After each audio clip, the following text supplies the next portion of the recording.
Well, welcome back, everyone. We just recently wrapped up a almost 2-year Baldur's Gate campaign, which we did not share with the audience, but we will be sharing our currently new campaign, Tal'Dorei Adventures: Reign of the Red Tide. And I appreciate that I spelled rain correctly, and the jokes will be kept to a minimal, as they say. So yeah, session 1, we privately did our session 0, and we're just going to go through really quick. Bill, what did you make for this campaign? I am running a halfling druid. He is on the search for something, and he doesn't know what. Sounds very halfling-y. Alex, what did you make for the campaign? A monk of uncertain species who is looking for himself, I guess you might say. Would you like some tea? Yeah, just don't take tea from Mario. That would be bad. Xander, what did you make for this campaign? I made a goblin artificer. Nice.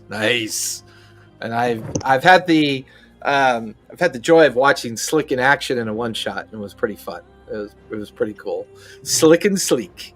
Michael, what did you make? I got to make Mordain, which is a elven warlock. An elf warlock, correct? Nice. You do have an affinity for elves. This is your second elf so far. Was your bard a half elf? I think so, yeah. Yeah, you have an affinity for elves. Ivar, we have a returning PC. This will be what, the third time? The charm? Yeah, third. But yeah, so she's a known campaign killer, just to let you guys know.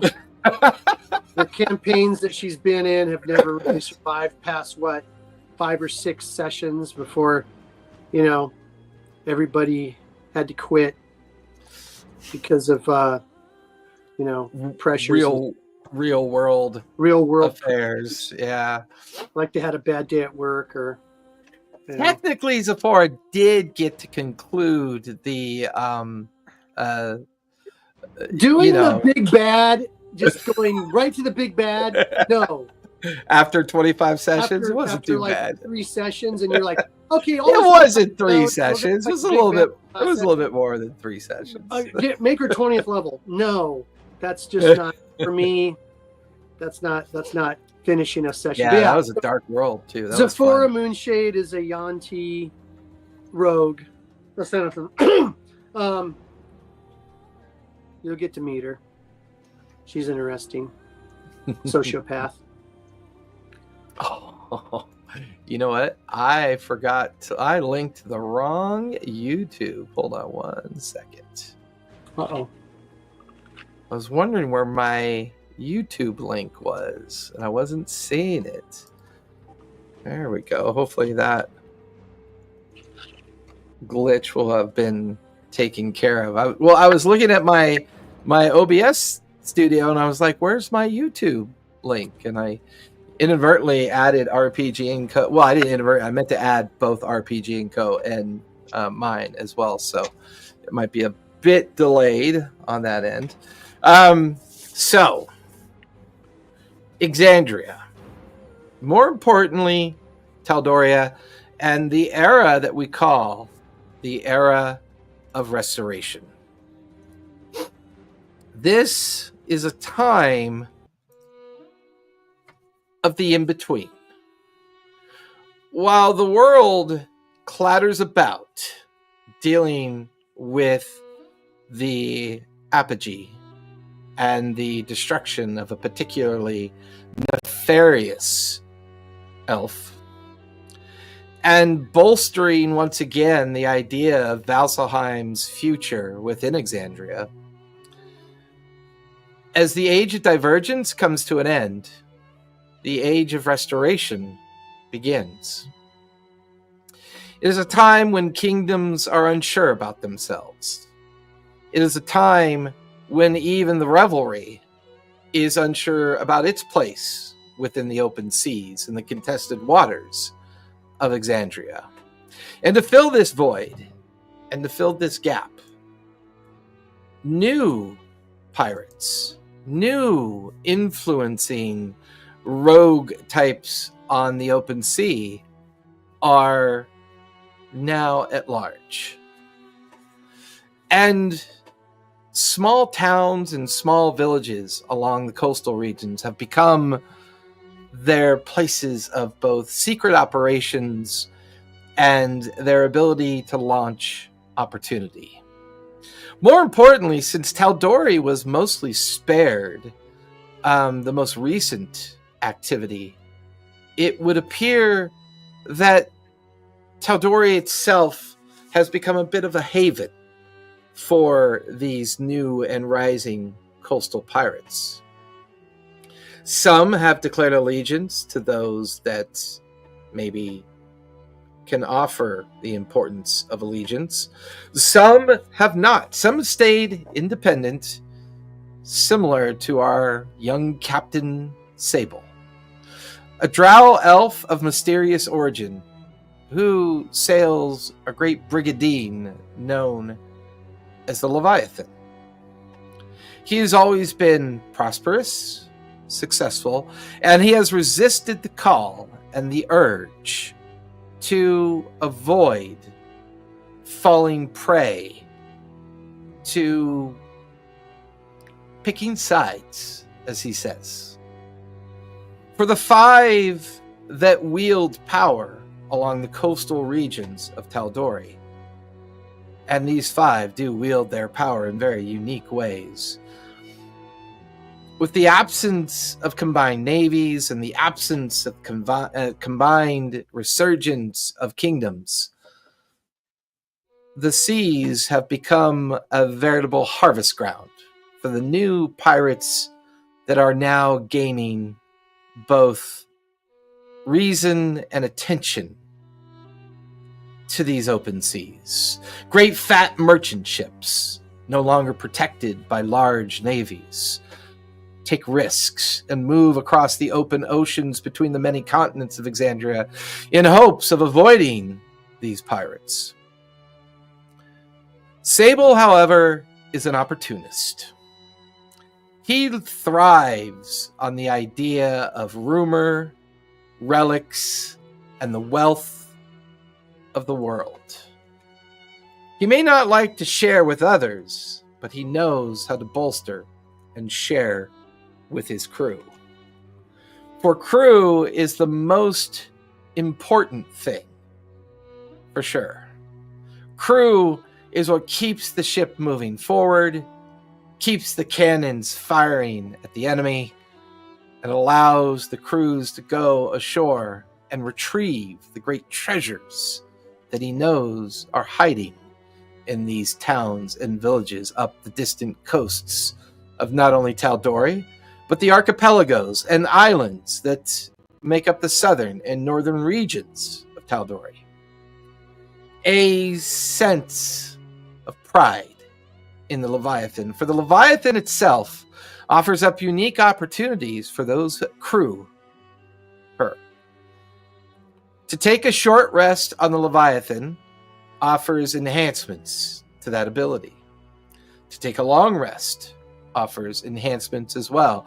It's said that the sails are magical, the cannons true in accuracy, and that some even say if late at night on watch, you can almost hear the Leviathan attempt to talk to you, whisper to you. A ship that doesn't show its age, and a mystery that is yet to be revealed by Captain Sable himself. Those factions that linger on the Tal'Dorei coast, both in the north and the south, on some of the great archipelagos and smaller islands and mysterious islands that, for some reason, have yet to be charted, mysteriously not quite seen. Sometimes they only appear at night, sometimes always behind the shrouded fog of day. Not always easy to know what is going on. There is the Crimson Reavers, led by Captain Rydan Blood-Eye Morgan. Somehow he has kept his location hidden. The symbol that bears the banner on his ship, called the Blood Tide, a crimson kraken holding a skull in each tentacle. The Tide's Whisper Syndicate, run by Captain Lady Azara the Siren Valor.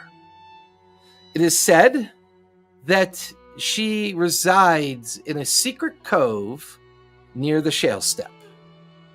No one's ever been able to find this cove, but when the Maiden's Call sets its prize on you, some say you never hear it coming and you never hear her leave. The symbol, a flag, a serene siren silhouette over rolling waves. If you see this flag, think twice before approaching it. Then, of course, we have the Iron Chains. Commodore Victor Ironheart Strang.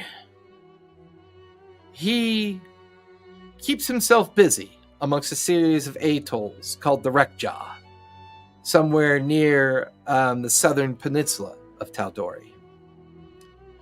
Here, he hides amongst his islands and atolls in his ship called the Chainbreaker. The symbol, a flag, flies over the ship, broken iron chains wrapped around a saber.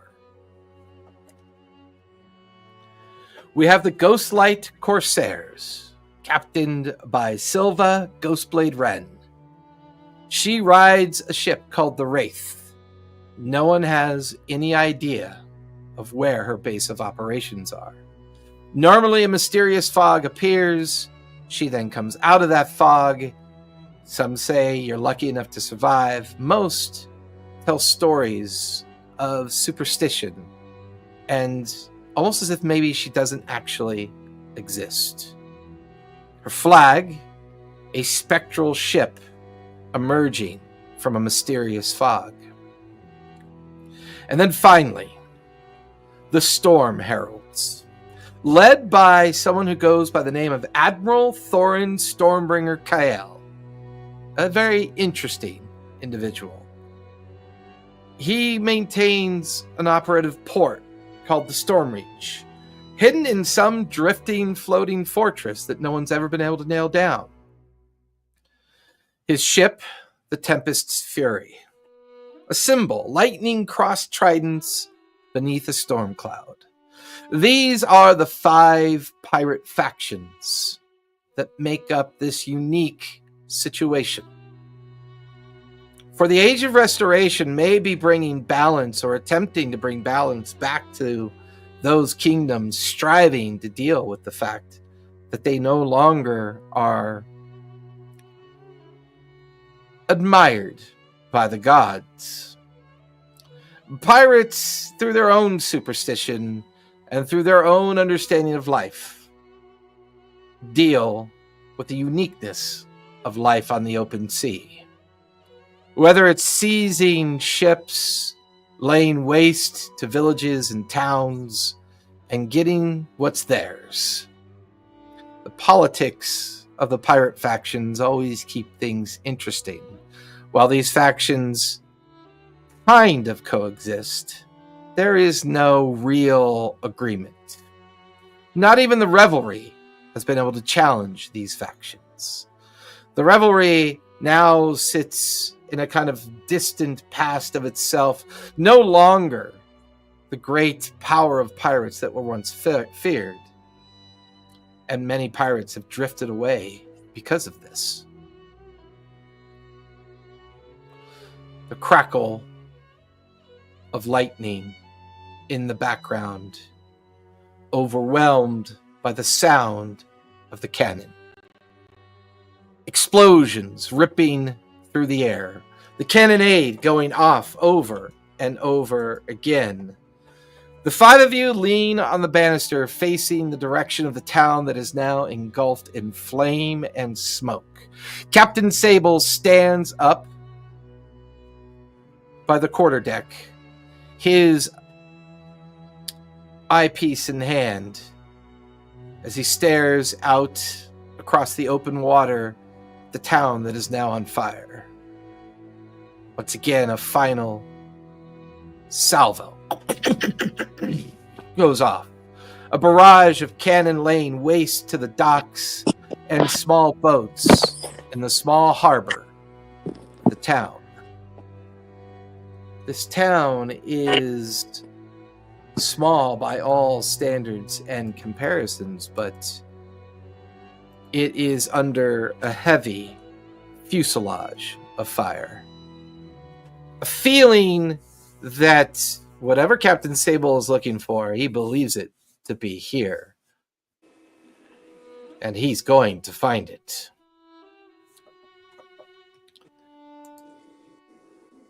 Another salvo of cannon. And then Captain Sable barks out towards the five of you. Disembark in the tender. I want you ashore quickly. The ropes fling over the edge. The tender drops down into the water as the five of you begin to rappel down the height of the boat and into the tender. It wobbles underneath your feet. Captain Sable looks over the edge down at the five of you. Remember, he goes by the name Bishop. It's important that you find him and bring him to me. Dead or alive, I don't care. I have people who can speak to the dead. But you must find him and bring him to me. You feel the tender kind of pull away from the ship as you each grab oars and you pull into the oars, and the tender is now drifting towards the beach of the town. Smoke and flame kind of masking, but the occasional scream and yell can be heard. The fire continues. The salvo after salvo continues until you're about 100 feet from the docks and the shoreline. Nervously, you kind of all look at each other, glancing at the shoreline, glancing back the final salvo of rounds from the Leviathan. And you hear the tender scrape up on to the beach. As each of you look at each other, Bungo, describe what your character looks like. So Bungo is a halfling, maybe late teenager. Short, obviously, curly brown hair, brown eyes. He dresses like someone threw up color on him. His rule is no two pieces of clothing should be the same color. And yeah, that's him. Bungo, as you look around and you jump out of the tender, you look back at Zephora. Zephora, describe what you look like. Oh, God. What does she look like right now? She's a very slight young woman, about 5 foot 4 inches tall. Very, very light. You could probably throw her with one hand. Very wiry, though. Her looks her to be human. She looks to be a human. She does have gold eyes with black irises. They're kind of wide set. She has a very small, flat nose, and her hair is braided coming down, and her braids are covered with some kind of clay substance. So they're kind of they look like polished clay. And she's basically dressed with like a tie around her bosoms, which aren't very full, and like a loincloth. Right. So it's very primitive. She's got some paint and things drawn on her skin. And she carries a couple of primitive-looking daggers. They look to be made of some type of tooth of a large animal. And a blowgun. As you disembark the tender, you look back at a curious goblin. Slick, describe what you look like. Slick is a 4 foot tall, classically green goblin, kind of short and fat. He wears he wears these kind of like spectacle goggle type glasses to hide his wide eyes. He's kind of like, if you were to look at him, you don't see a lot of like his body, because a lot of his body is reminiscent of that, like of a hoarder, where he's just got like vials and contraptions and little bits and bobs all over his kind of like part of his armor. So it's kind of like he's just this walking trash can almost. But it's not trash, it's inventions and things of his that he probably doesn't make a lot of sense until he activates it, kind of a deal. Right. Being an artificer. And next to him, he has a little small mechanical crab called Sleek, that is his familiar that does day-to-day job things for him. Yeah, that's Mr. Slick. Nice. With that, you disembark from the tender as well. You look back over at Mordain. Mordain, what do you look like? Mordain has an elvish appearance, not incredibly tall and very towering over others, but not short. It's a very energetic look, like there's a screw or two loose. It means either he's not all there, or there's more than one thing in there. He's very much likes to show skin, likes to show everything. His clothes are tattered, but well put together. Mordain, as you disembark and you watch as Bungo, Zephora, Slick, and Sleek kind of make their way up off the beach and onto the docks, the last one to disembark from the tender is Kunlin. Kunlin, describe what you look like.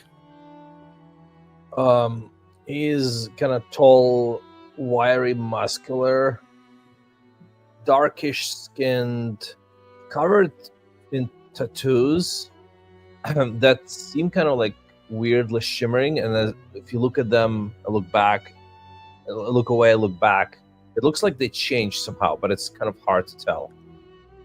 Something about his features is constantly kind of like, same effect. Like if you look at his face, you look away, you look back, something shifted, but it's unclear exactly what. There's a goatee, there's a staff he's leaning on, he's smoking a pipe, and on his he's wearing like monk's outfit, very minimalist, just like a robe kind of haphazardly wrapped around him. And he has a little gourd that from time to time he opens to take a drink out of.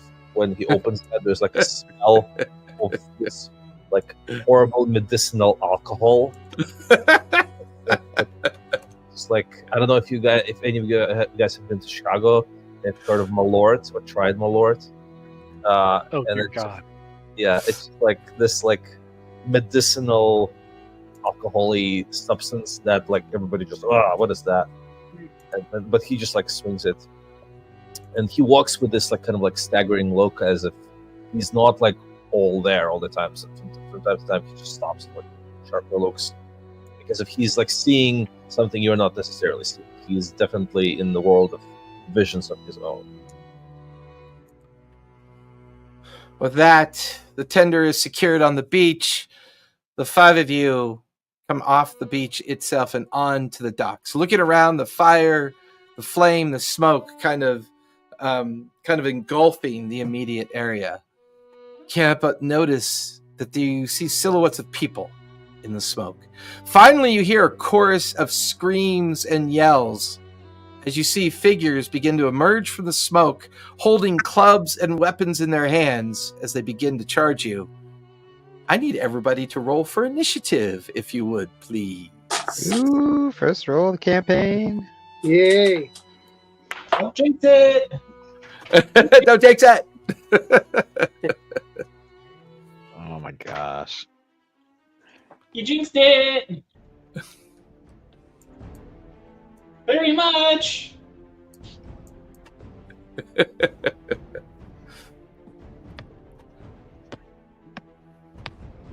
Oh, which one Jason, do I wanna use? forget. Are we doing spell slots or this is? No, we are not doing spell Okay. slots. So we are doing the Shadow Dark rule set Action for points, spells. yes. So if you cast a level 1 spell, you just got to roll a level. You got to roll 11 or higher to successfully cast it. Once it's cast, the target still gets a save if it requires a save, or otherwise, if it's instantaneous, it's instantaneous. All cantrips are 1 AP, and all spells are 2 AP. All other activities are 1 AP. All right. Jason, Yes. how long have we been at sea? How long have you been at Sephora. sea? Yes. A while. Why? Okay. All right. Let me get this set up. Oh, Bungo vomited noisily over the side of the skiff as they were pulling into port. Bungo's got some battle nerves going on. No, just get seasick. All right. Let's get everybody organized here. I've got 7, 10, 21. And what'd you get, Sephora? 16, I put it on my little... 16. Yeah, there it is. So Kunlun with that monkish initiative.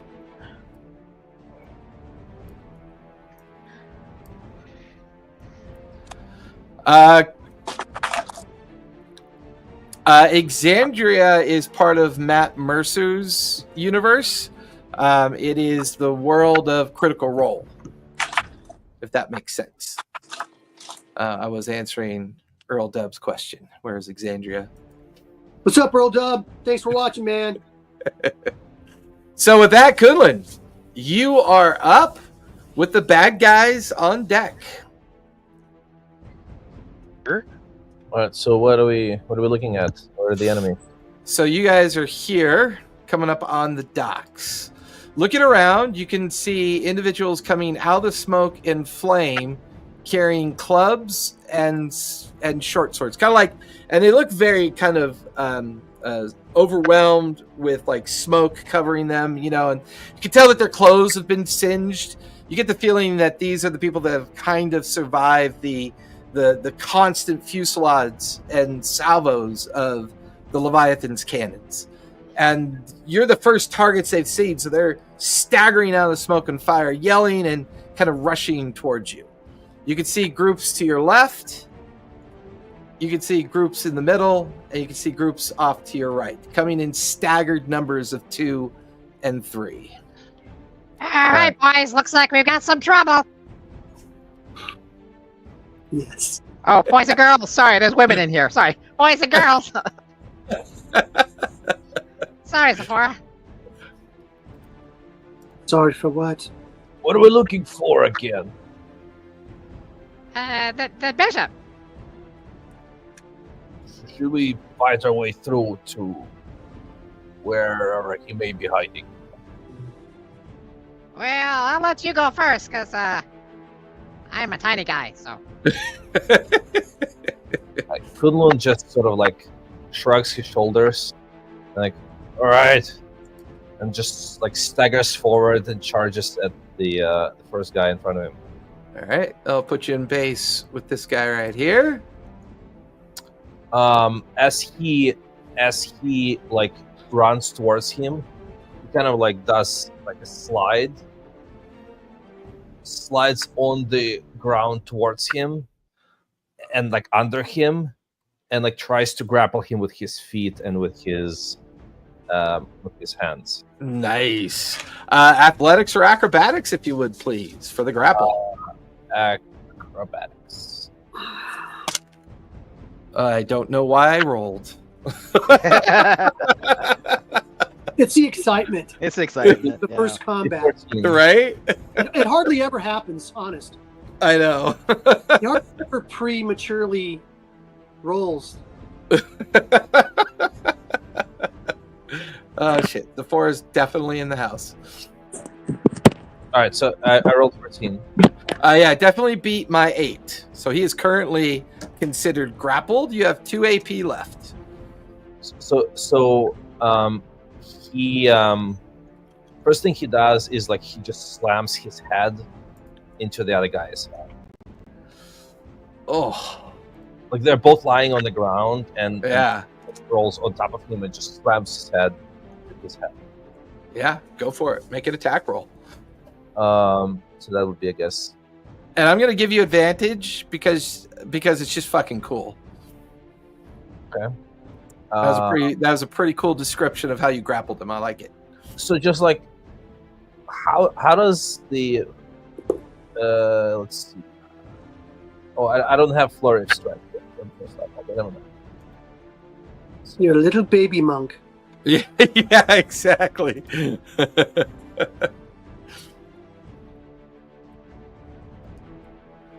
Remember, we're level 1, baby. Yeah, we're level 1. Yeah. Everything hurt. Everything hurts. 25 to hit. Ooh, yeah. That not only does that hit, but that's an extra D4 of damage. Go ahead and roll for damage and add an extra D4 to it. Okay, that's 9 plus 3, 12. 12 points of damage. You feel your forehead come in contact with his as he's grappled, and his forehead literally caves into the interior of his skull, and you watch as his eyes kind of pop out sideways, and he just lets out a breath and just dies right there on the ground. Baker. Kunlun looks at others and was like, "Who wants some of that?" Give me an intimidation. No, thank you. check. Not me. No, that was gross. Do what? Give me an That's wrong, intimidation check as you yell that out. That would be 7. 7? You get the feeling they don't quite understand you, whether it's your drunken slur or you're not really sure. But you still have 1 AP left. Is moving towards that guy an AP? Yep, that'll be your movement to get into base with him, and that will finish Kunlun's turn. And the bad guys are up. This guy is now in base with you. He is going to take a swing at you. That is going to miss with a +2, so that's going to be a 5. He will then spend 2 AP to try it again. That is going to be a 8. That will miss as well. He's got 1 AP left. He's going to try it again at disadvantage. 18 and a 7, so that's going to be a 9. He takes his club out and he's swinging it down at you multiple times. And you keep doing you have your drinking gourd, and you keep dropping it. So every time you drop it, you go to pick it up, and he swings where you were, and then you drop it again, and he swings where. So you're trying to get another drink out of your gourd, but he keeps missing each time that you're going for it. This guy is going to pull out his small pistol and take a shot at Kunlun. That is going to miss. Going to then move into base and pull out his club. Spend 2 final AP with advantage. That is going to be a natural 20. Ouch. So that's going to be a max crit of 6 points of damage plus Critical roll. 4. That's 10 points of bludgeoning damage to Kunlun. Kunlun goes, "Oh, I spilled my drink," and then he just crowd. Is he unconscious? Yep. Okay. Kunlun. I forgot that they only have like 10 points. I don't know why. I'm not level 20 anymore. This guy is going to use 2 AP to move behind the tree. Let's see. Let me lock that in place. This guy's going to use 3 AP to get up to this tree.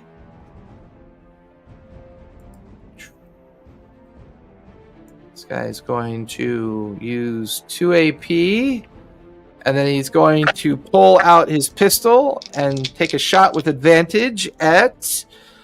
Let's take a shot at Zephora. That is a 9 and a 6. That is going to definitely... 9 plus 2 is 11. Does that hit? No. Okay, I'll miss Zephora. These guys are all going to use all 4 of their AP to get up and close. That is going to finish... Oh, there's one more. He's going to get up and close as well. That'll finish the adversary or the bad guy's turn. Sorry, I was doing some Daggerheart reference there. Zephora, you are up with Bungo on deck. And you see Kunlun like grunts and collapses unconscious onto the ground. All right. I don't have a mini from you yet, Zephora, so I just picked a random one for now. You have one from the last game I had to make a figure. Do I? Hold on. Let me double check. Under Z. Hit points were not showing up, so I took a long rest, and that seemed to fix it. Fixed it. I don't have one. Gotta reset. If you still have an active link in Hero Forge for that, send it to me. Load it. Okay. Yeah, send. Yeah, you don't have to worry about it now, but just when you get a chance. Okay, move me within. Move me up to where the monk's at. Okay. 5, 10, 50. What's your movement? Movement 30 foot. It's going to cost you 2 AP to get in base with them. That's fine. Okay.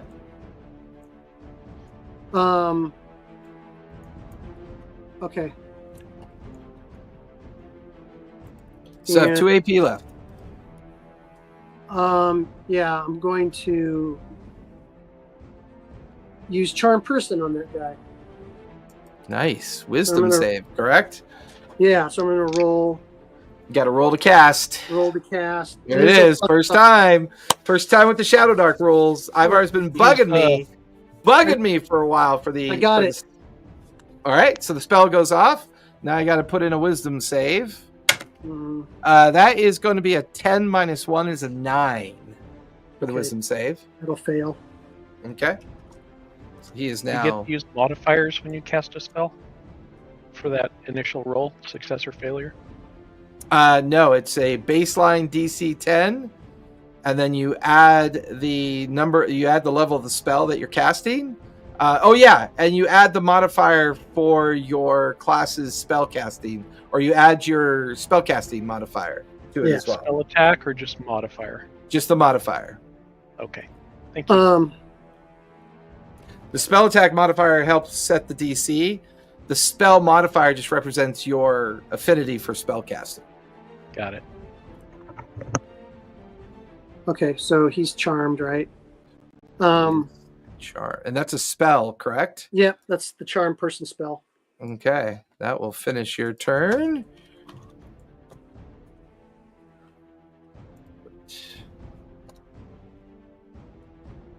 This guy is now charmed. That will Star finish Trek's motion picture. I'm seeing Ilea as right. Unit will comply. Well, luckily all the other minis are kind of pretty unique looking, so I just grabbed like a colorful female mini for him to use for tonight. All right, Bungo, you are up with Mordain on deck. I am looking for a clump of people to entangle.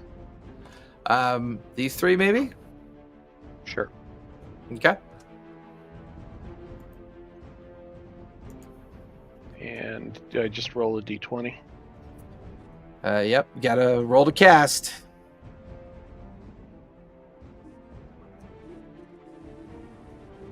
$11 plus 3, 14. Yep, you're good. And that would be Entangle. You still have 2 AP left. I believe, what's the effect of Entangle again? I have to concentrate on it. Grasping plants, 20-foot square.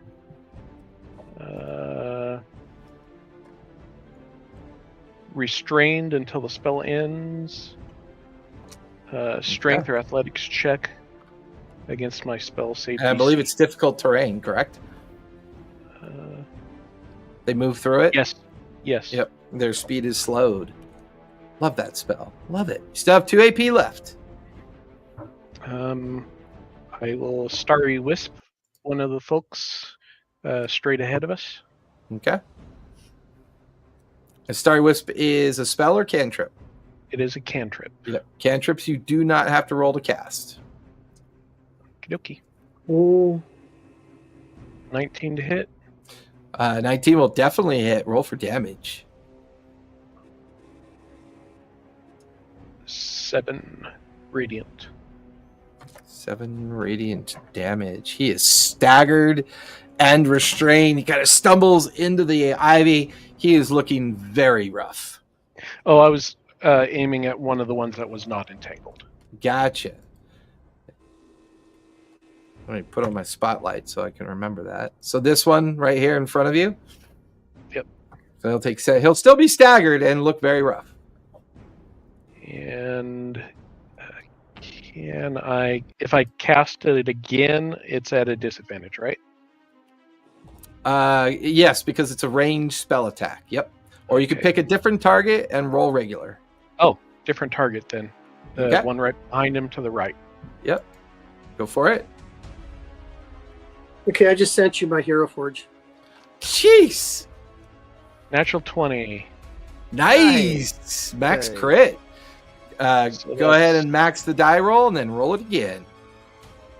We're gonna have a critical hit table. 2d8 is D100? 16. I think that was the 16 potions, wasn't plus 5. 21? 21. What does your Starry 16, Wisp look 5, like? What? 20. Yeah, what does your Starry Wisp Uh, look like? Like a little fairy trail of like fairy dust sparkles, like, just sparks. Oh, here, I'll show you the spider. Very, very Sailor Moon. Very Sailor Moon. Well, the best part is, like, you guys are watching as the Starry Wisp kind of spider goes, like, flitting in that direction. And when it lands, it lands on the face of the guy running towards the Ew. docks. And when the spider lands on the face, It's not a spider, but that's the little that's the balls coming out of the physical spider. effect, yeah, like the wispy effect of it. The energy kind of just clings onto the face of the folk that was coming towards you, and his head just explodes.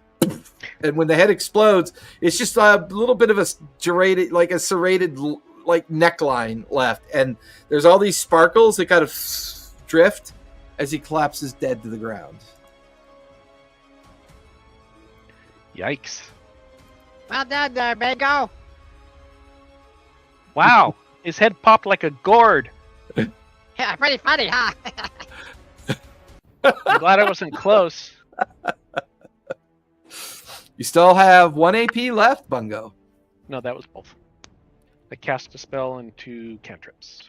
Oh, that's right. You did 2 cantrips. That's 4 AP. That will finish your turn. Mordain, you are up with Slick on deck. Okay. I will. The Marauders right in front of us. Okay. I will cast.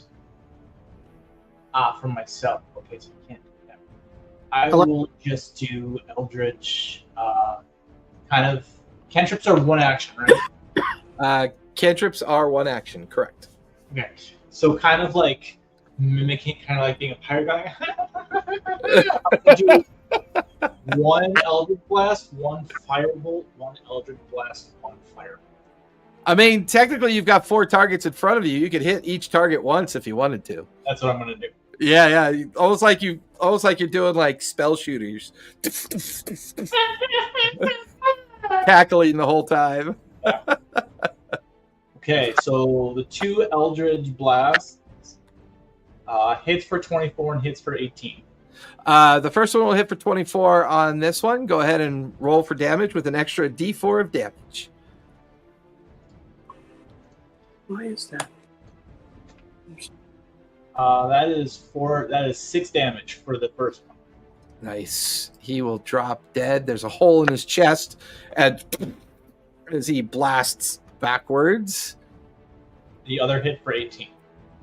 That one will definitely hit. Go ahead and roll for damage.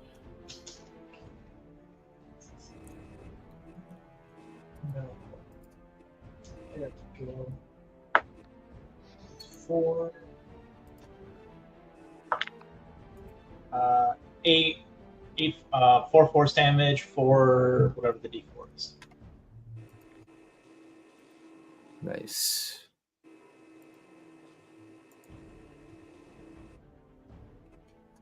Okay, and then the 2 firebolts. Yeah, go for it. That is an 8 to hit. Ooh, and a natural 20.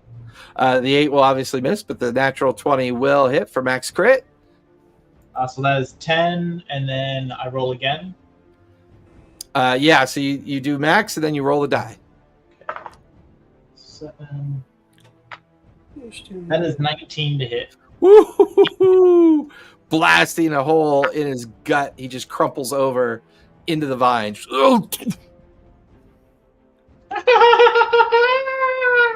I feel like you're channeling the Joker. All right, that'll finish Mordane's turn. Slick, you are up. Then we'll be at the top of the second round with Kunlin's first death save on deck. Sorry, we're first level. We don't have any healing potions. Did you say the guys that are entangled? Did you say they're grappled or restrained? They're restrained. They're restrained. Currently, they're restrained. Yes. Okay. I don't need to do that guy then. You've got the 2 to your left. You got 2 in the middle, although Zephora seems to have successfully charmed one of them. And there's 2 seeking cover by the trees to your right. I think I'll go to the one that is. So is there one still by Kunlun? Yes, None? there's one that's charmed and one standing over him. I'm gonna making my way to the one by Kunlun. Making my way Okay. down. He's pretty far. What's your movement? 30. It's going to take you 2 AP to get there. 1 AP gets you halfway there. Okay. No, I have to be within touch range for this. Okay. So 2 AP gets you in base with him. And then I'm gonna quickly cast Snare. So he takes out. He has this little like contraption on his arm that kind of like opens up, and then this net of rope comes out, and it's gonna like try and flip him upside down. If this works. Okay, that's cool. Is it you got to roll to cast, and then I need to make a deck save, right? Yes. So I need 11, right? I got 7, 8, 9, 10. 7, 8, 9, 10. Oh, I got exactly 11. Hey! Dex is a 17 minus 2. Is You know a 15. what? I don't accept that. He succeeds. Fine. Then that's. I can't do anything now. Well, snare is a cantrip or a spell? It's a spell. Yeah, so that will 2 AP to get there and 2 AP to cast. That will finish your turn. Back to the top of the second round. Kunlun, give us our first, session 1, already with the death saves. Give us our first death save of the new campaign. Real too zesty running in there, buddy. Yeah. Now, What'd you get? If you That is 1 failure. Better than But two. you have a NPC in the background, just in case. All right. The bad guys are up with Sephora on deck. He's actually going to pivot around and get into base with Slick. He's going to spend 2 AP to take an attack at you, Slick, giving him advantage. That is an 8 and a 13. 13 plus 2 is 15. Meets a pizza. That is going to be 5 points of bludgeoning damage. You know we're level 1, right? Mm-hmm. Okay. Yeah, where's these guys coming from, man? Oh, there goes our monk. Well, you guys have been pretty much one-shotting them, so I really don't want to hear it. That's good. That's fair. That's fair. He will then take a shot at Sephora. That is going to be a 5. That will miss. I'll finish that guy's turn. He is charmed. Does he get a chance to save at the end of his turn, Sephora? No, he's charmed for an hour. Gotcha. Okay. And that means you're concentrating, correct? No, I don't think it's concentrating. Double check that for me. Check Really that don't- duration. Of course, it doesn't say anything on here. I hate the jibber jabber they put on these. Jibber jabber. Jibber jabber. They do. They I put missed the impromptu commentary from Ivar. it is jibber jabber, dude. For spells, It was do I charm. still It's need charm prepare, person, or right? do I just get to Yeah, pick yeah. out of my I'm just arsenal? trying to find it here. So. No, it's duration up to an hour. Yeah. One human target has Only- charmed condition. Only when the spell ends. Yeah, only when the spell ends. You are absolutely correct. Well done. Yeah. So that does not require concentration. I'm thinking of hold person. That's why. So he can do nothing. This guy, these 2 guys are going to take out their crossbows and take shots. They're going to take shots at Mordain. So the first guy's going to spend 2 AP with advantage. Not more That than is- tentacled. That is going to miss. And then spend his final 2 AP for a regular shot. That's going to miss as well. Bungo, you have 2 shots coming at you, or first shot coming from one of the guys. That is going to be a 15 to hit. On you, Bungo? Armor class is, well, I'm Well, assuming I'm wearing leather. I didn't add it. You better add it. Make sure your armor class is, you should be wearing your armor. Just saying. Yep. Come on, guys. It really Yep. counts. in the Typical first round. pirate. Typical pirates. We're never ready for anything.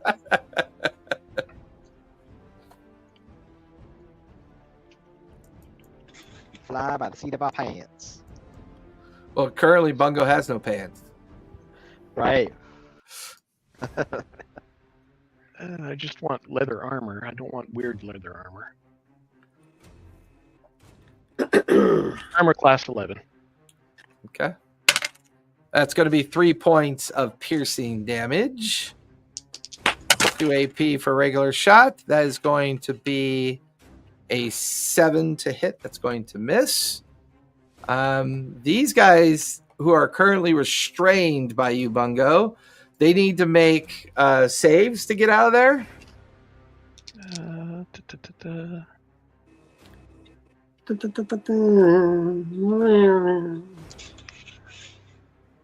Strength saving throw.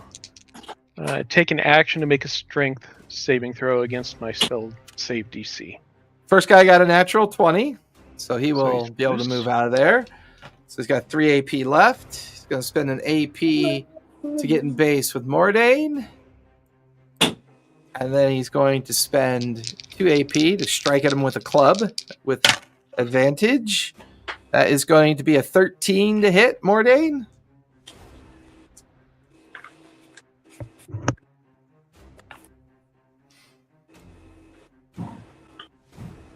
I That's love you, how Michael. everyone's like looking at their character sheets for the That's first you, time. Michael.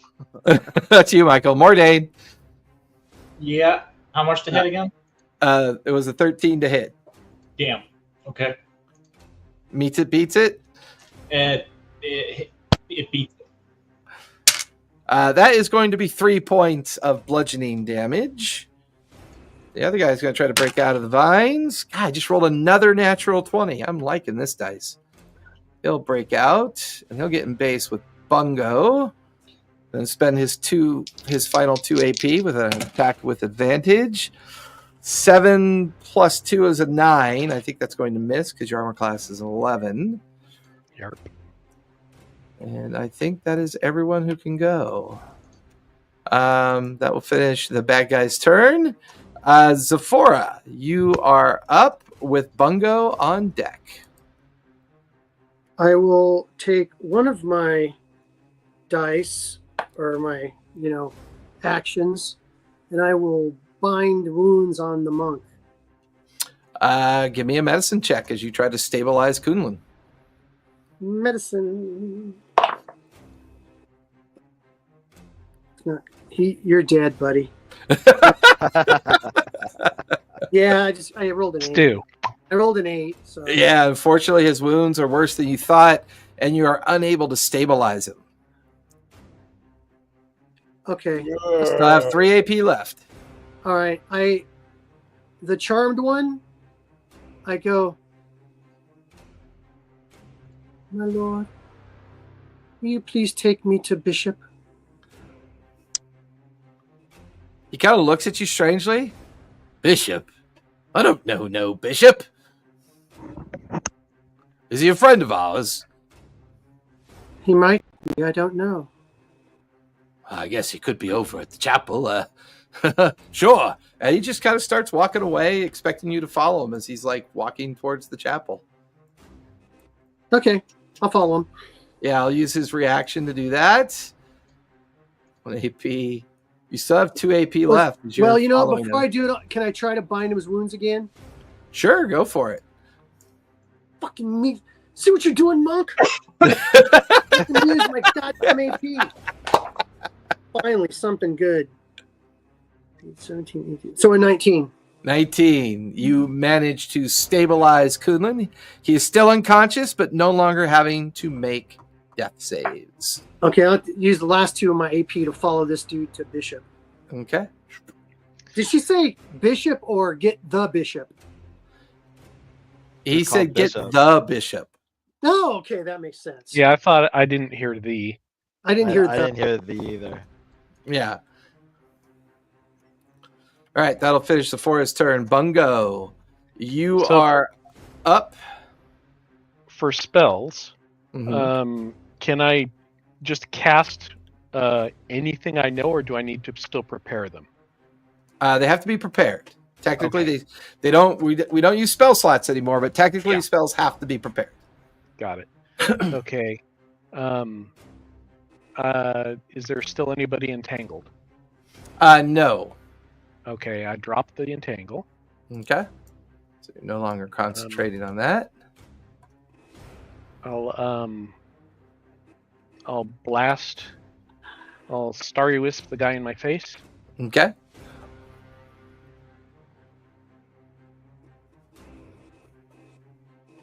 Oh, natural 1, but I get to re-roll it. Yes, you do. You are a halfling. 15. 15 will hit. Go ahead and roll damage. 4. 4 points of damage. He looks pretty rough. I would run away if I were you. He is genuinely perplexed by you saying that. I'll bare my teeth and look like I'm going to bite his dick off. Ah! Give me an intimidation check. We'll see if he runs.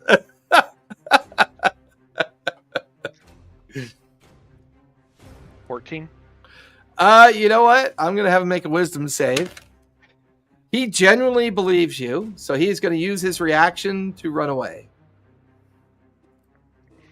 How hurt is Moradin looking? I don't know. How hurt is Morden looking? He's hurt, but not close to being on the ground. But as anything can kill this, one bad thing can have that happen. So, You got this guy, or should I go take care of Kunlun? take care of Kunlun. Okay. I will run over to Kunlun. I have 25 feet. Yeah, how many AP you got left? 2 or 3? I only shot the. Yeah, you well, got 3 left. So you're 25 feet. So 10, 15, 20, 25 gets you right about there. So I have 2 AP left. And what's Kunlun's in right front- there. And what's next to Kunlun? Slick? Slick is currently next to Kunlun as well. And you watch as Zephora is following this guy who's taking him towards this building over here. Okay, I will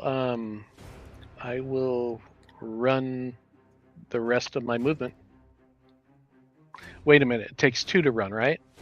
Well, no, it's just it took you 1 AP to move 25 feet. And take another So if AP. you want to move another 25 feet, you got to spend another AP. That's what I do. And you've got 1 AP left. And he's already stable, right? He is currently not dying, but still unconscious. Okay, and then I'll Starry Wisp the guy in front of Slick. Go for it. 14. 14 will hit. Go ahead and roll for damage. 1. Do I get to reroll a 1? Not on damage. Okay. All right, Pew! that'll finish your turn. Mordain, you are up with Slick on deck.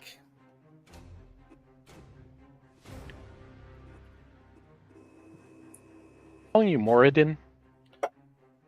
I'm sorry. I think it's Mordain. It's Mordain. Mordain. You're mute, Yeah, by the way, if you're Mordain. talking, Michael. Mordain. Mordain. You're not Creed. No more performance rolls. I'm a warlock, just charisma based. Creed is currently the ruler of Baldur's Gate. Right? It's going downhill already. He's just gonna after getting hit, he's just grabs the guy's face and casts Arms of Hadar. Nice. Ooh, 7. Go ahead and make your casting roll. It's a spell, correct? Yes. So it's the first time doing a spell for me. It's just I roll because it's a level 1. I need to beat 11. Yep, you need to roll 11 or higher to successfully cast. And it's the D20 plus what? Your spell modifier. Spell modifier. Hmm. That is a 21. Nice. Spell goes off. That's What do I need to... What's my save? 13. Yeah. What is it, though? Con, Dex? Strength. Strength. Good choice. That is going to be a 3 plus 0 is a 3. That is 10 necrotic damage. You just watch as these tentacles come rupturing out of the ground. Mhm. They wrap around this guy, and then they begin to flay him. They like peel his skin off at first, and then detach the muscles, and like just crush the skeleton into this darkened circle in the ground. And there's this like Joker's laughter that kind of booms out from the tentacles. And then they go away. Jeez. You still have 2 AP left. This guy is going. I will. I wish the Sephora could have sung that. She would have become aroused. No.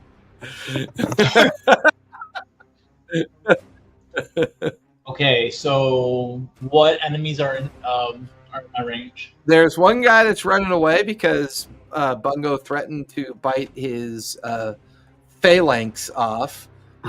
You could see Zephora is following this guy towards this building. There's still a very rough-looking guy. He's barely on his feet in front of Slick. And then there's 2 people undercover behind the trees. Okay, the guy that's running away, I want to try and shoot him in his ankle to kind of stop him from getting away. Okay, go for it. That is a D20. Eldritch Blast. That's an 8 to hit. I'm going to shoot another Eldritch Blast. Go for it. That is a 21.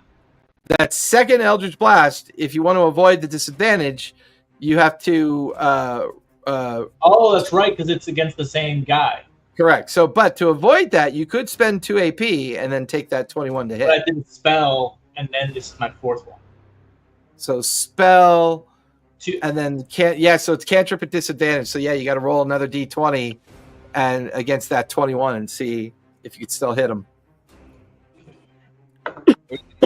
Hit somebody else. That is 10 to hit. 10 to hit. And he's like running, and you're like pew pew, like there's like gouts of magical dust like at his feet as he's like he's like running away. Unfortunately, you do not hit.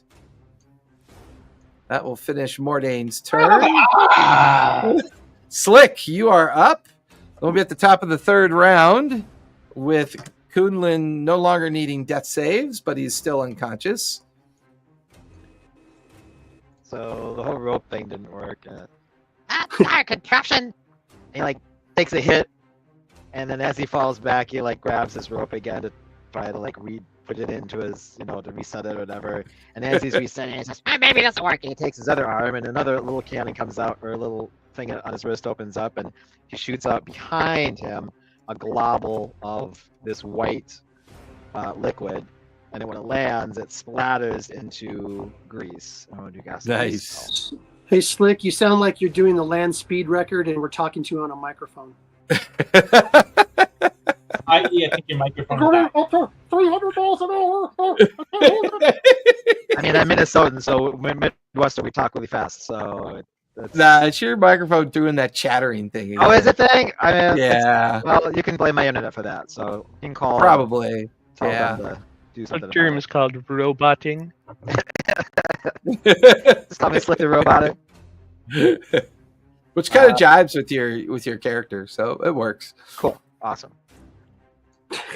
14 plus 3 is past 11, so that works. Yep. Spell goes off. Dex save for me. Yes, sir. That is going to be a 9 plus 2 is 11. Ooh, he's a 13. So he is prone. He is now prone.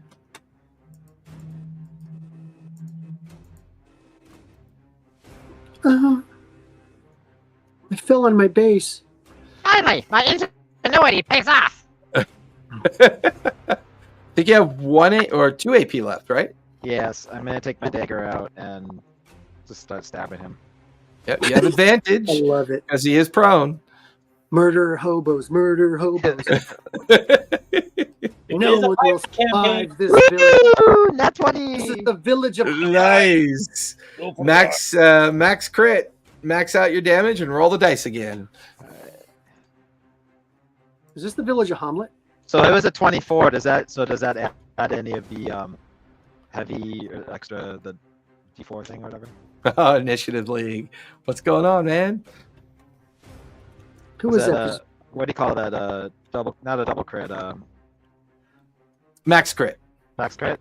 Yep. But was it So was it above the threshold for extra damage? No, because we always the max crit always That's max. preempts the D4 Got it. Max plus the roll plus all your. Oh, what am I plus your doing? modifier. I'm so I need a D4.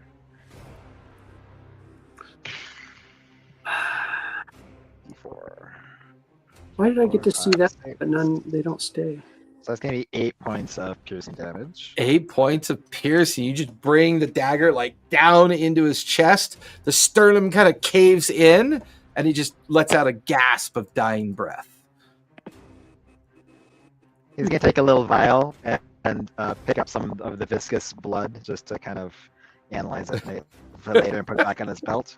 Save that for later. It's so weird. And Coolin's, I don't have any healing stuff yet. You could attempt the medicine check to bring him to 1 hit point. I'm gonna get him. Okay, Bungo's got right this. behind you. Yeah, I got this. Bungo's right behind you. Going, don't worry, I got him. Everything's fine. Okay. I have You have 1 AP Other- left. AP left. Yeah. I'm going to the one that your spotlight is right by. I'm going to cast a cantrip firebolt. Okay. Now cantrips we don't have to roll to see if they go off, right? Correct. Okay. Cantrips you never have to spell cast. Awesome. So that is going to be a 18 plus 5. It'll definitely hit with an extra D4 of damage as well. Sweet. That's a D10.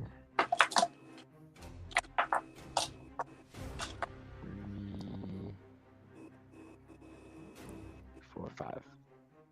So that's going to be 2, 3, 4, 5. That's gonna be 5 points of fire damage. 5 points of fire damage. It staggers him, but he's still on his feet, looking a little bit rough. That will finish your turn. Top of the 4th round, I believe.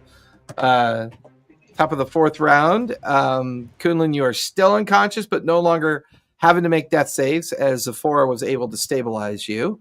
The bad guys are now up. This one is confused, so he is going to spend an AP to come up here. And when he does, he takes his club and like smacks the guy in the forehead. Goes, Does "What are he you know doing?" he's armed? Does he know he's armed? What he doesn't know, he just wants to know what the hell he's doing. So like Oh, okay. he just like kind of smacks him on the forehead to get his attention, which is enough to do 1 point of damage. He suddenly, his eyes are kind of like teary-eyed and he's looking around, stares at Zephora, and both these guys are going to turn their attention towards you, Zephora, as he is no longer charmed, but Zephora you did should take be- a point. Should be leaning in to kiss, being like, Hey, you're what- gonna kiss him. What happened? Why is he not charmed anymore? Because this guy smacked him over the head. That doesn't mean do anything. Yeah, it does a point of damage. If he takes damage, he's no longer charmed. That doesn't say that. If I do damage to him, Oh, please tell me. Oh, that's 2024. You might be right. Hold on. You or your allies. So if I were to do damage or he does damage, Yeah, it makes It sense. It doesn't really snap Yeah. him out.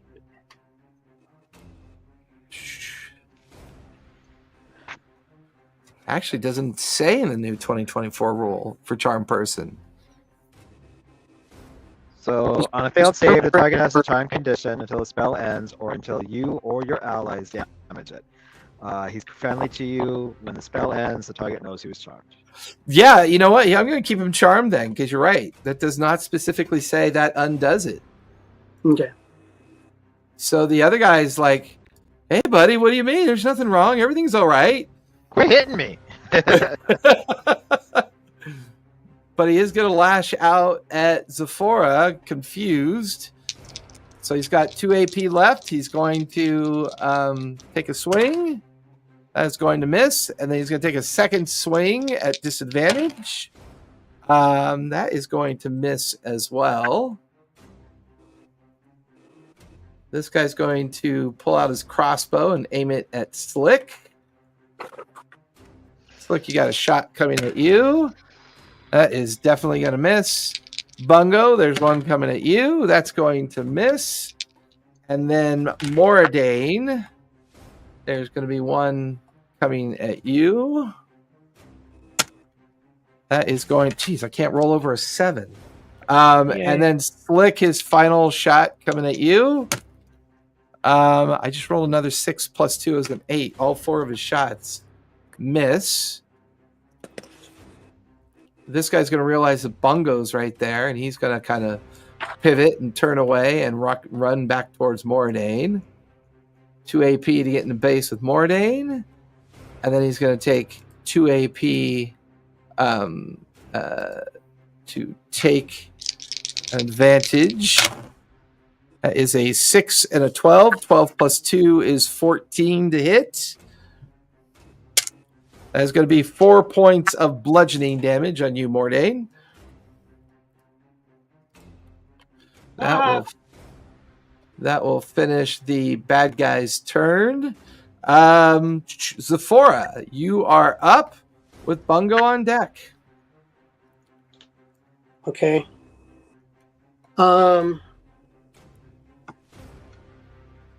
Okay. What did he attack me with? They're using clubs. Okay. Like cudgels. I will pull out my 2 knives and attack him. Go for it. I have the nick advantage on my dagger, so that means I can make another attack with a light weapon, which is my other dagger. Correct. As long as you hit. And it's part of the action instead of using my bonus action. Okay, so. But we don't use bonus actions, so it merely just doesn't cost you another action to use it. Yeah, okay. 14.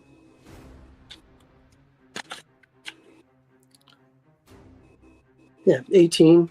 18 will definitely hit. Go ahead and roll for damage. All right, so You get an extra D4 of damage. Their armor class is a 13. okay. So just add one. Oh no, because there's 2 separate. Yeah, I still got to roll the hit on 1. On the nick. Yeah. Okay, so this is my first attack then. All right. So Correct. 2.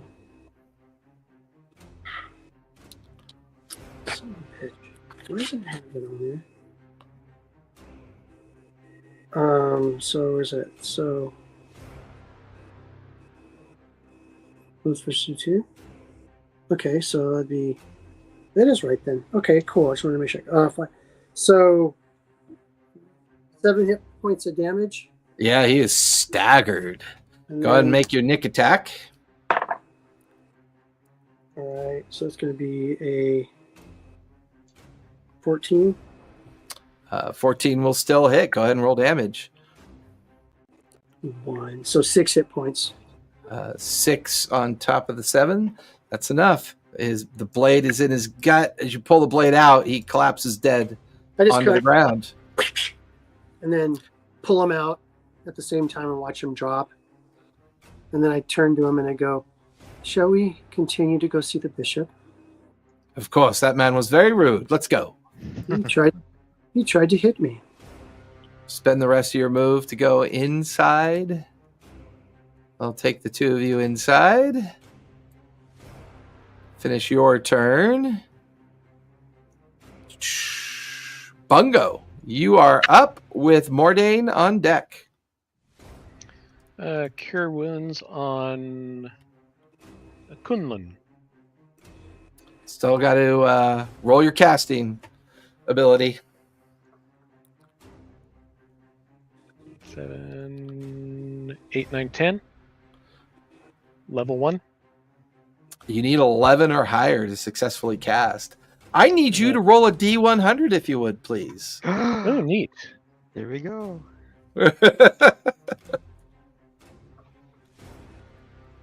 58. Oh my goodness. How middle of the road. How like 4 away from like about as middle as you can. All right. 58.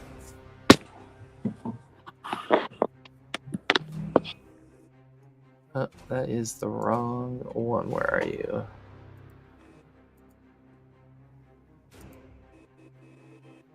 There we go. That's the right one. 58.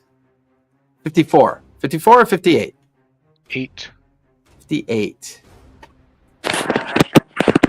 Do I get to add my modifier to it? No. Okay. As you attempt to heal Kunlun, Slick, you now see a small wedge of cheese on the ground at your feet. Oh, I grab it. Okay. It's Bungo. Oh, it's Bungo? Yeah, he turned into a small wedge of cheese. I was almost going to eat it. I am a cheese. You are a small wedge of cheese until the end of your next turn. Oh, fascinating. I think I'll just put you in my pocket here and keep you safe. Yeah, you just plop him in your pocket. That'll finish Bungo's turn. Mordane, you are up with Slick on deck. Okay. Is that another guy that came right up to me? Yeah, he's now on base with you. Yeah, it's the one that clubbed Do you. the tentacles again. Tentacles. Tentacles. Jeez. You won't learn from your friend. What hope do you have? And I cast Arms of Vidar again. Go ahead and roll the cast. That dirty 20. Dirty 20 will do it. God, I love this so much better than spell slots. This is so much better. That is going to be a 12 for a strength save. It is a 13 to save. Go ahead and roll damage. Does the D4 apply to this as well? No, it does not because it's a save. Okay, that is 5 necrotic damage. 5 necrotic damage. That'll definitely stagger him. He is barely on his feet. You've got 2 AP left. And with that, they can't take reactions until the start of its next turn. Nice. I mean, technically, you can cast it again if you'd like. I'm not going to cast it again. I'm going to do Eldritch Blast. Go for As it. all the tentacles are kind of going down. Yeah, like as they like form up around him, then start recoiling down into the ground. That is a 17 to hit. That'll definitely hit. Not enough for an extra D4, but definitely hits. That is 8 force damage. 8 force damage. As the tentacles are kind of like retreating down after, and his like skin goes all necrotic, you kind of like do an Iron Man pose where you kind of bring your hands together, and the Eldritch Blast comes out, slams into his chest, knocking him onto the ground and dead. I believe you have 1 AP left. I do. I am going to. Is there anyone other enemy standing? Ooh, that's a good question. Yep, there's one more hiding behind the tree right there. Okay.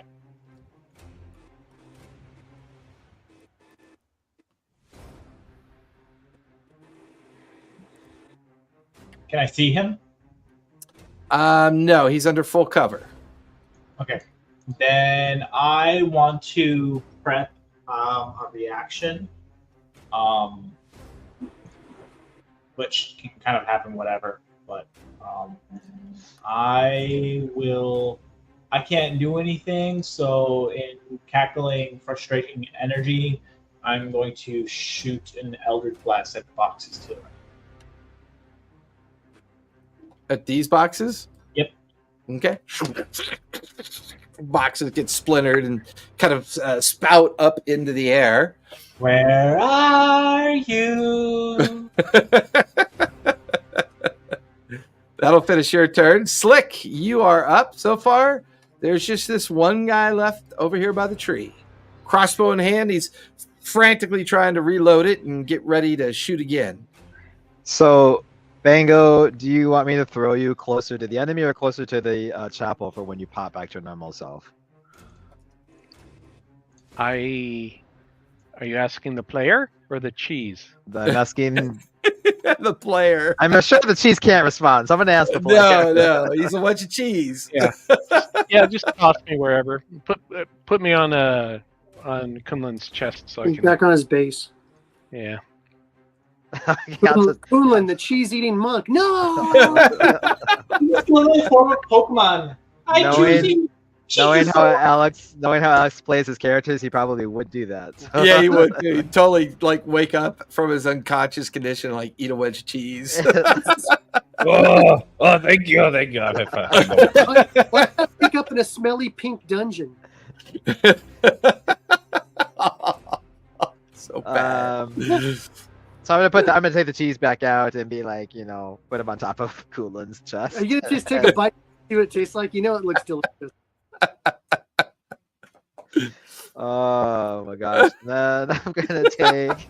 I almost want to make him make like a charisma save to see if he can actually resist the temptation. Just take a nibble, a little bite of cheese. He comes back. He doesn't have like a hand. Yeah.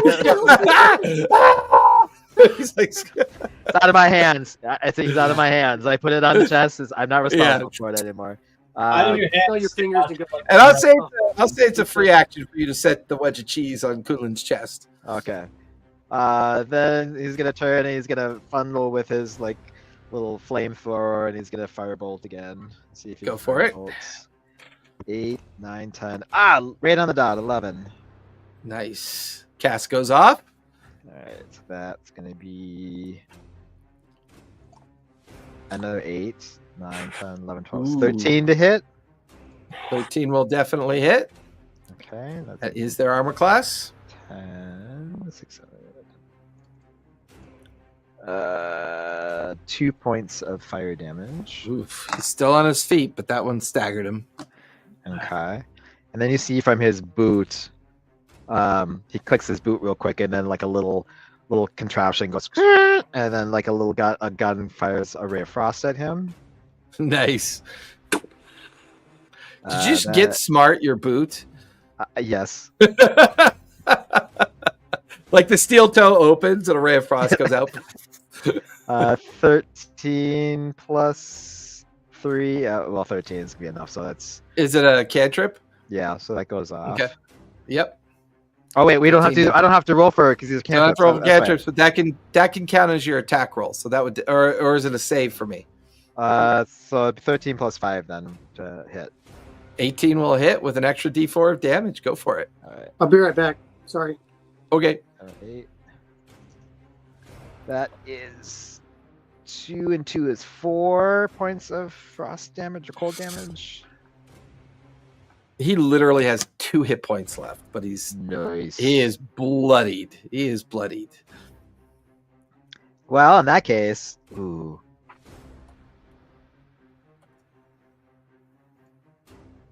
Do I risk it? I'm feeling risky. Because you still have 2 AP left, right? Yeah, so I have 2. Yeah, so I have 2 AP. So I'm gonna do a pistol. So he's gonna go one with his little flamethrower, kick his boot, fire that off, and then with his other one, he's gonna take his other hand and fire off with a pistol. Go for it. Disadvantage. With advantage? Disadvantage. You can spend 2 AP and make it a regular Yeah. roll. I think I'll do that. I'll Okay, spend my last yeah. 2, and then we'll do that. Yep, go for it. 14 on both of them. That is it's one regular roll. It's not with advantage. It's just one roll. You spend 2 AP to make a regular roll. Why was I disadvantaged for something? Well, yeah, because they were concurrent range shots. Oh yeah, was- yeah. yeah. Got it. Okay. So regular- you 14. spent 2 AP. Yeah, so 14 will still hit. Go ahead and roll damage. D10. 3 plus 2 is 5. That will take him out as the pistol shot catches him in the chest, and he will drop dead to the ground, which will take us out of initiative. Nice.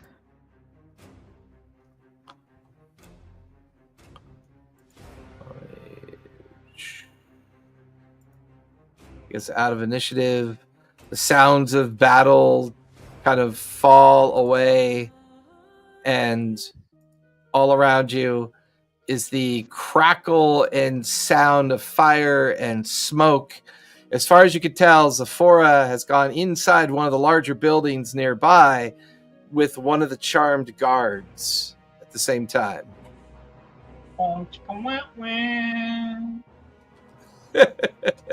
Is Kunlun awake? Bodies. He's just picking up like little bits and bobs. Once I uncheese, I will cure like Yeah, again. once I uncheese. So Kunlun wakes up, right? Bungo has to heal you first. I'm just gonna pop out of the cheese farm and then heal you. So I'm not wasting my superior potion of healing on this. Okay, that's better.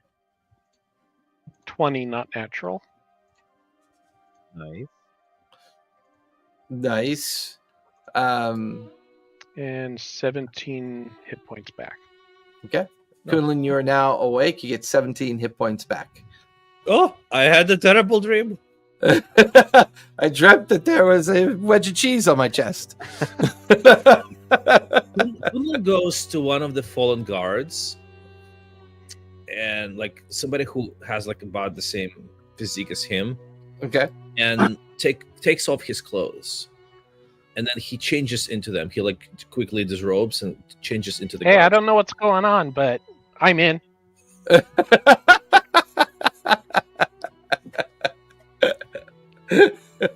And then he goes follows towards the towards the 401. Okay. And surreptitiously, Bungo's going to run around and spare the dying on all of the corpses. Interesting. Okay.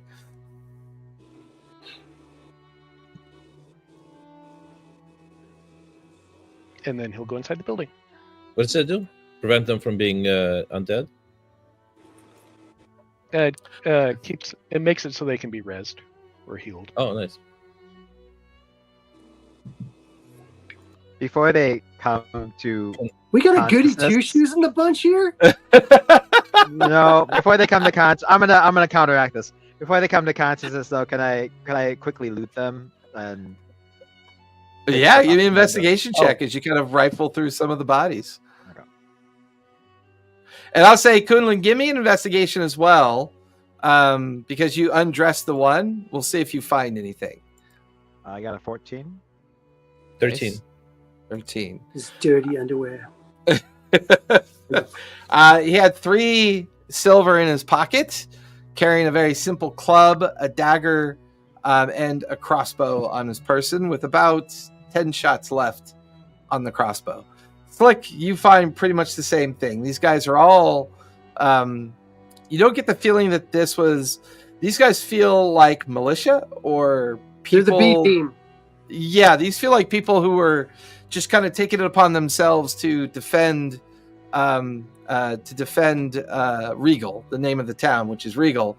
You get the feeling that they were just they were nearby, the town was being attacked, and they just kind of leapt into defending the town. They don't feel like guards. They don't feel like people that are all that impressive. Their equipment is very simple.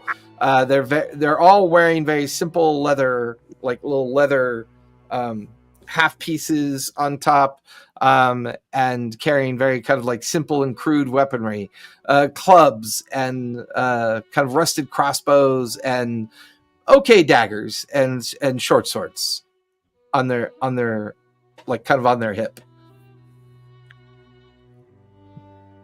Okay.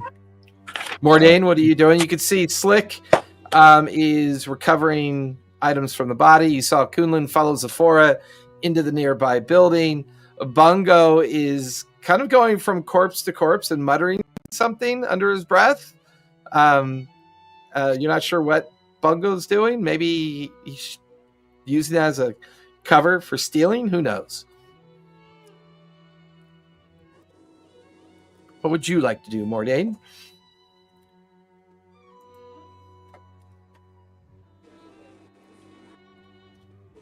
I feel like Michael Still's not used to his character's name No, yet. still not used to this.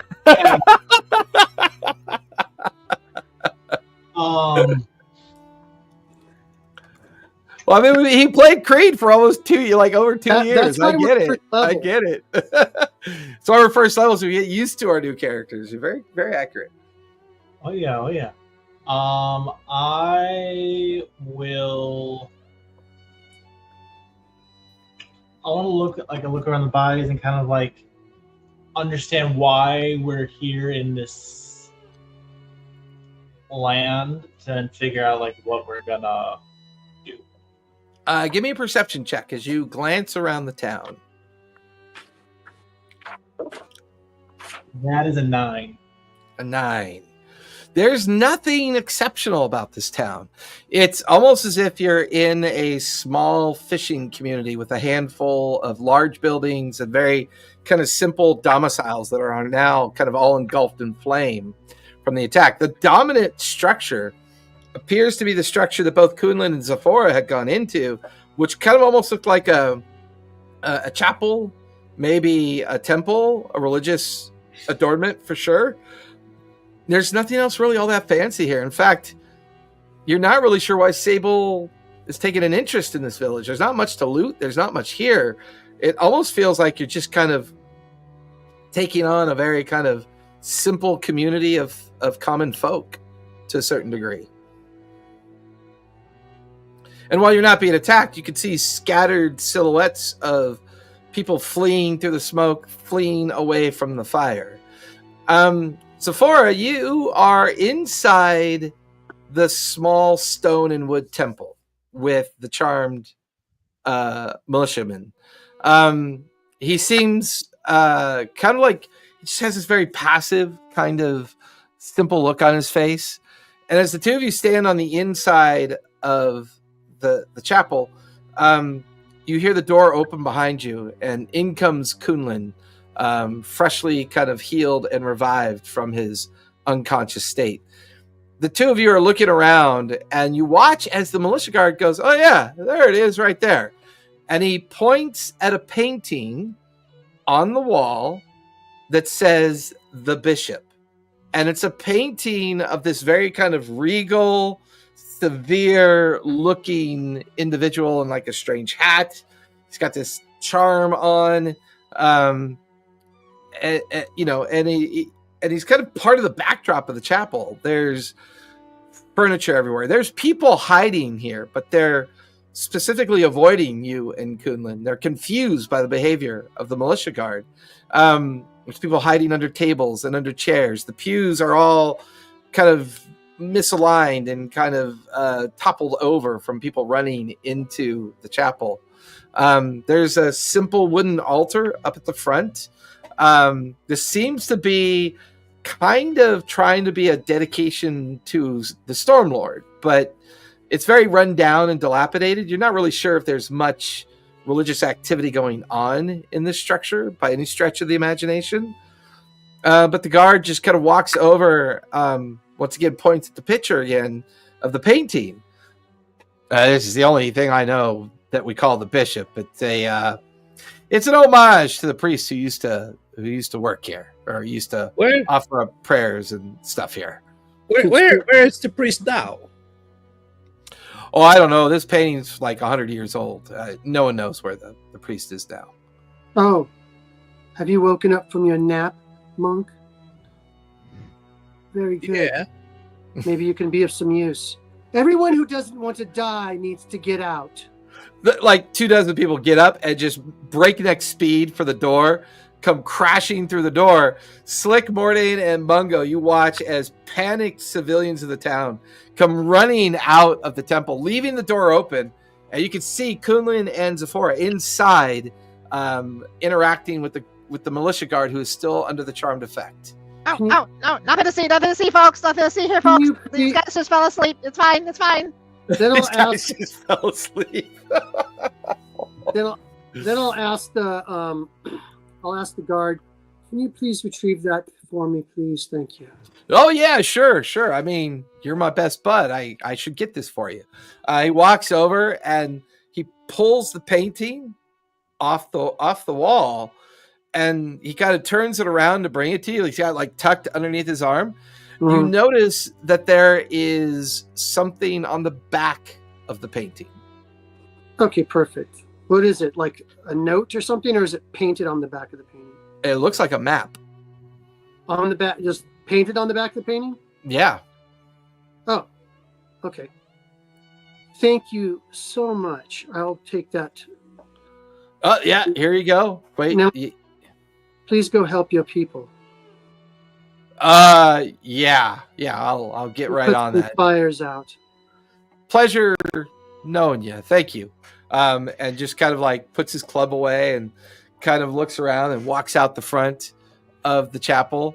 Mordain and Slick and Bungo, you see the charmed guard come out and kind of just immediately starts picking up dead bodies and unconscious bodies and kind of like dragging them towards the center of town, just picks them up by the ankle, kind of, just potato sack dragging them around. I think I have what we're looking for. Let's get out of here. Wait. This is cumbersome to carry. Kunlun takes the dagger that he robbed of the guy, like cuts out the painting. Yeah, you got Rolls it. the frame comes off, and you roll up the painting and bind it with a bit of leather to keep it rolled up, keep it safe. I'm Okay. confused though. The captain said bring him dead or alive. Well, the captain doesn't seem that intelligent to me, so they probably didn't know what they were looking for. Come on, let's go. All right. Okay. Foreshadow into a mutiny. At least you're, Yeah. at least you're a good librarian. And I walk away. Wine. Looking for wine, like communal wine or bread or tithes. I'm just gonna stuff it in my pockets. And Yeah. You Just usually grab it. find random bottles of wine and some cloth wrapped pieces of bread, and it's strange. You see some wrapped up pieces of cheese. You're like, yeah, maybe not the cheese. And you gotta like pick up the apples instead. Church wine? You're gonna drink Wow. church wine? While he's doing that, Slick will come up behind him and start asking questions about like, So, what was it like being a cheese? And get out a notebook and start writing down like, how did it feel? Did you have feelings? Were you conscious or unconscious? What was it like? Tell me everything. it was fermented. I was fermenting. What did that feel like? Could you That's it. feel the It was fermentation, like, or was I it? was like slightly bubbling. It's like I had to burp, but I couldn't. Burp, but he caught it. Fascinating. Hopefully, I can get to see that happen to you again, so I can get some more studies done. Okay. I hope not. It was not entirely pleasant. Oh, what that tape right there done? Not pleasant.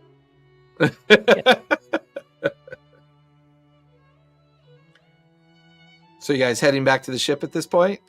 Actually, Kunlun, before they head to the ship, he like pulls out some other parchment and like unrolls the painting and see. And he's trying to see if he can like quickly copy the map.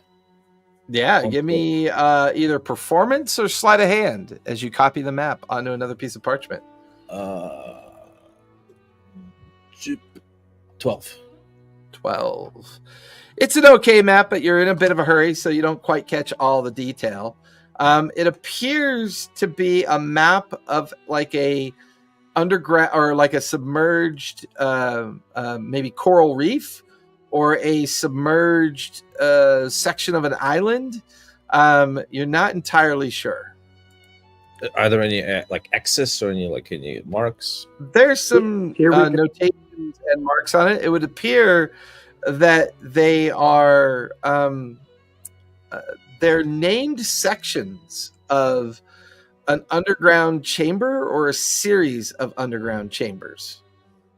All right, Kunlun rolls it back up, binds it, like stuffs it in his clothes. Okay.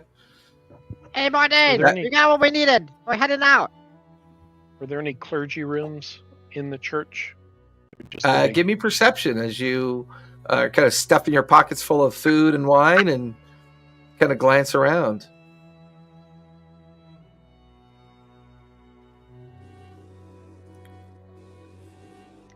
Natural 20, 23. You do see a closed door behind the altar space. Okay, I open it. It's currently locked.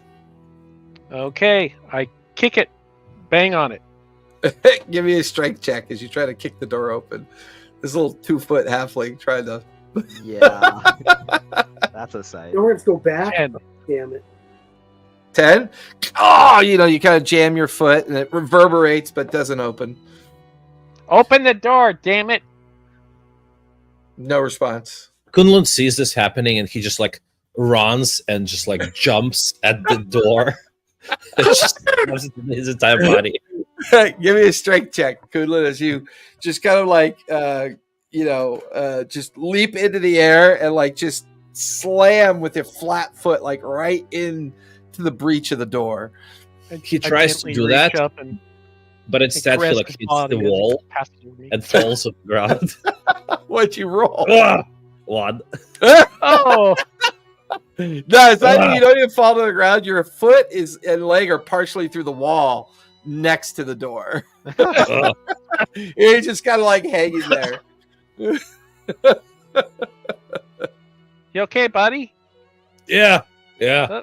Just doing some stretches. So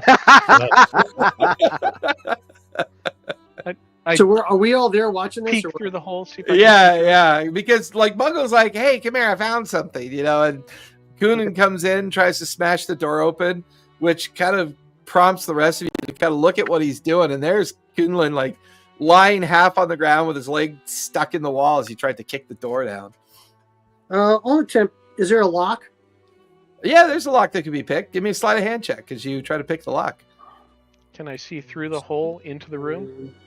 Yeah, give me a perception check.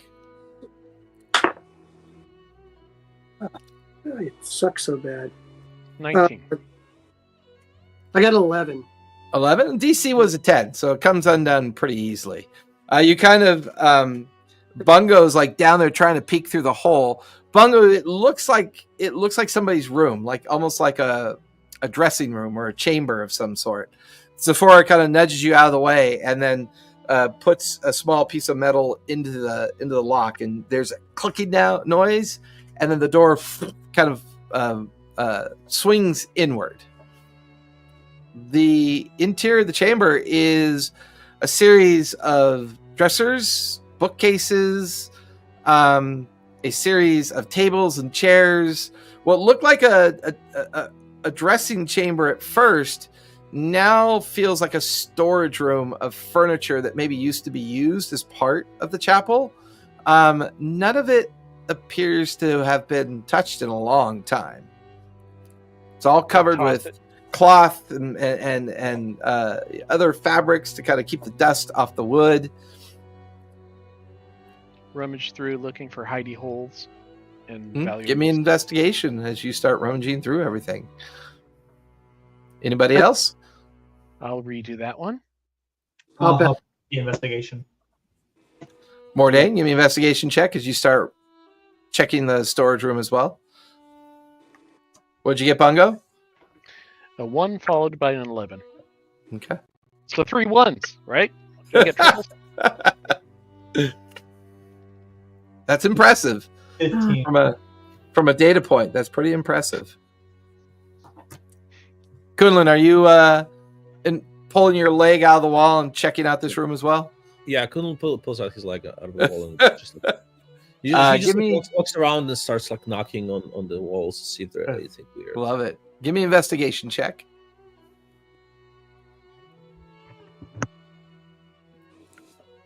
13. What are you doing, Slick? Oh, Slick's ready to go. So Slick's keeping an eye out, making sure nobody's going to rush us at the... Yeah, give me a perception check as you're looking around, keeping an eye out just in case.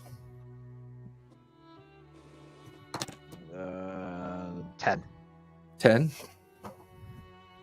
Boy, those level 1 rolls really stack up. Well, don't they? unless you have Slick help me. If Slick can help me, then maybe.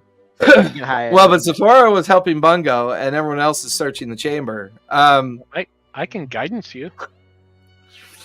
Technically, that's true. Guidance is a 30-foot area of effect, so anyone within 30 feet of Bungo would get a D4. So Kunlun add a D4, and Mordain add a D4, and Slick add a D4 to your rolls.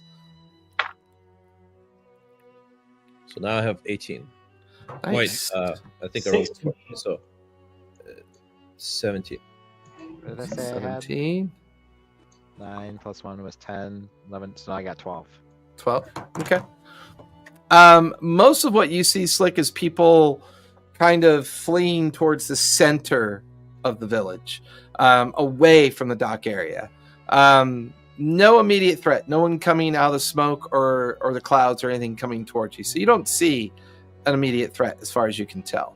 Kulin and Mordain, you guys are very cautiously kind of following alongside Bungo and kind of checking the cabinets, checking the walls, the paneling, trying to get a feel if there is something here.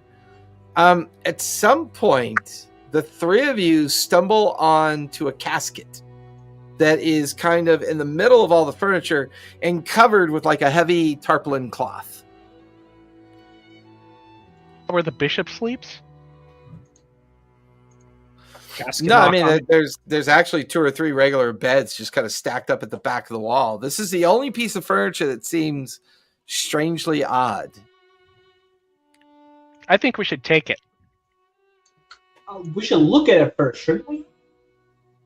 How heavy is it? It's 6 foot long, 2 feet tall, 2 feet wide. It's a very simple casket, not very ornate.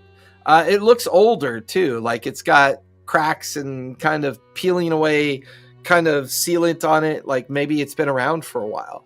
Wait, is it what's a casket? Sorry, I'm having a SL moment. Like Coffin? a coffin? Yeah, like a coffin. Oh. Let's open it though. Sound very gracious. Wait. Please steer its mouth. Is there a nameplate on it? Give me a perception check as you examine the surface of it. See if there's a nameplate. 5. Yeah. Not that you could 5. Does not appear to be marked. Kunlun sits down next to the casket with his like feet in the lotus position, puts his hands on it, and like immediately turns his like mind towards its source. Just goes inwardly completely and tries to see if he can get any kind of vision from the universe about this casket. Ooh, I like that. What's a good check for that? What's your base stat that you use as your character? Dex, right? You're like Dex and Wisdom? Dex and Wisdom, yeah. Yeah, give me a Wisdom check if you would, please. Insight. Insight would be okay if it was metaphysical, but this is more of his backstory kind of flavor. Natural 20 Yep. plus Nice. Plus 4. plus 24. You feel yourself lost in the dark.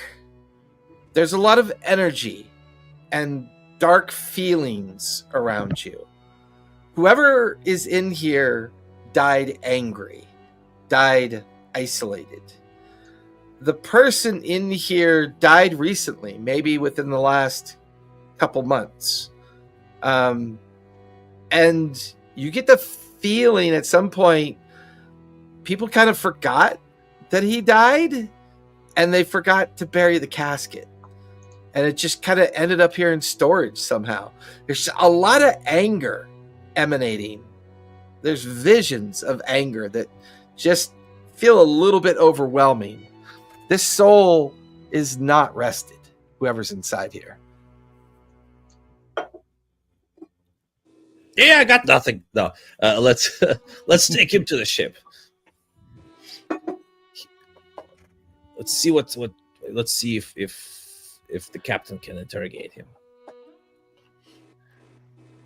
So with that, you guys retrieve the casket, the painting called the Bishop, and you make your way out of the storage chamber back towards the tender.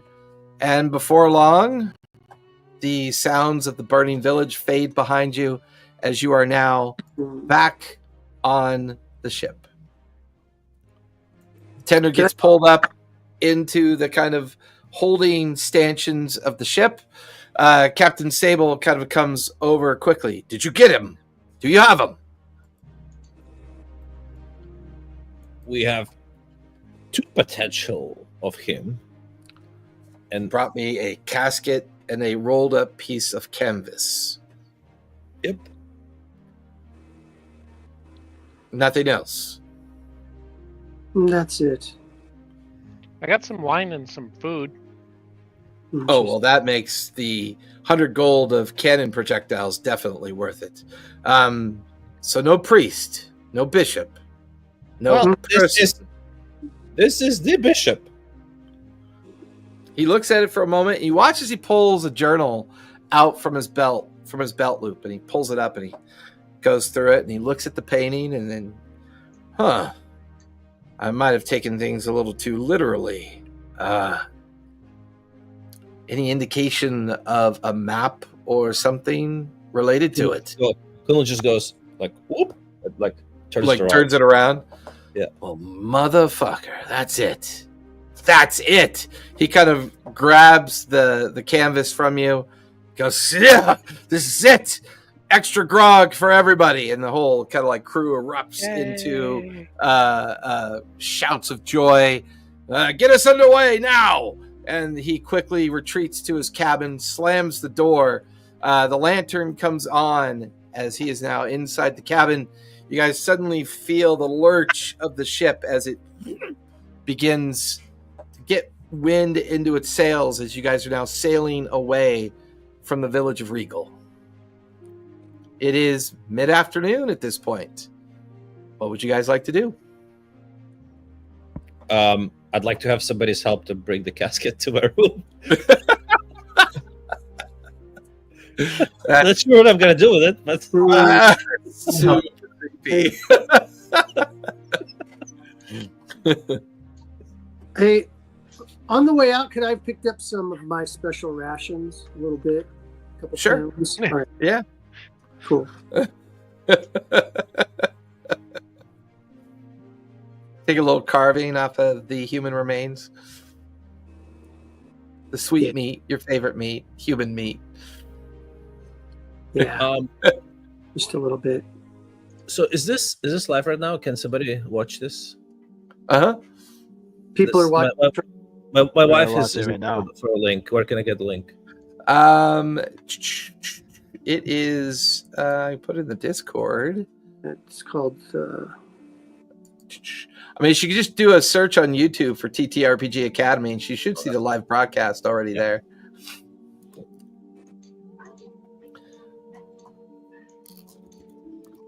Slick and Sleek go back to their workshop room Hey, and Bungo.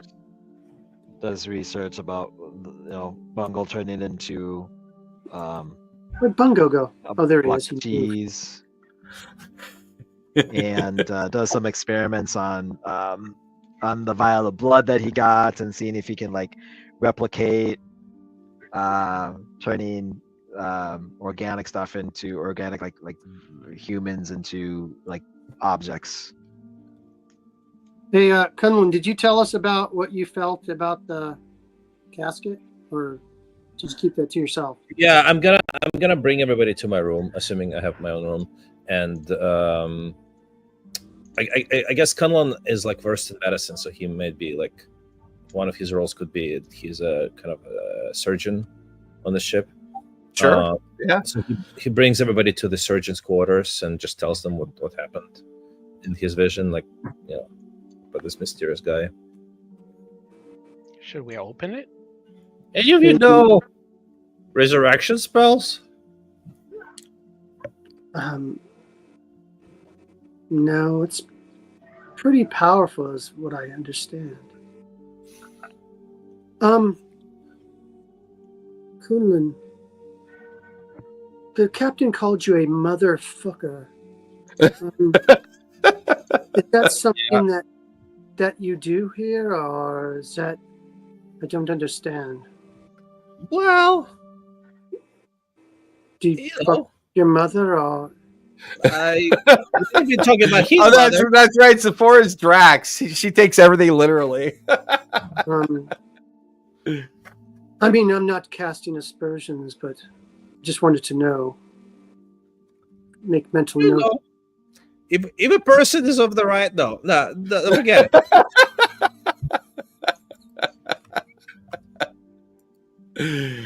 Dark What? corners and dark places, my friend. That is When I was on the farm, if any animals did that, the babies came out really weird. You're not making this any easier for me. All right.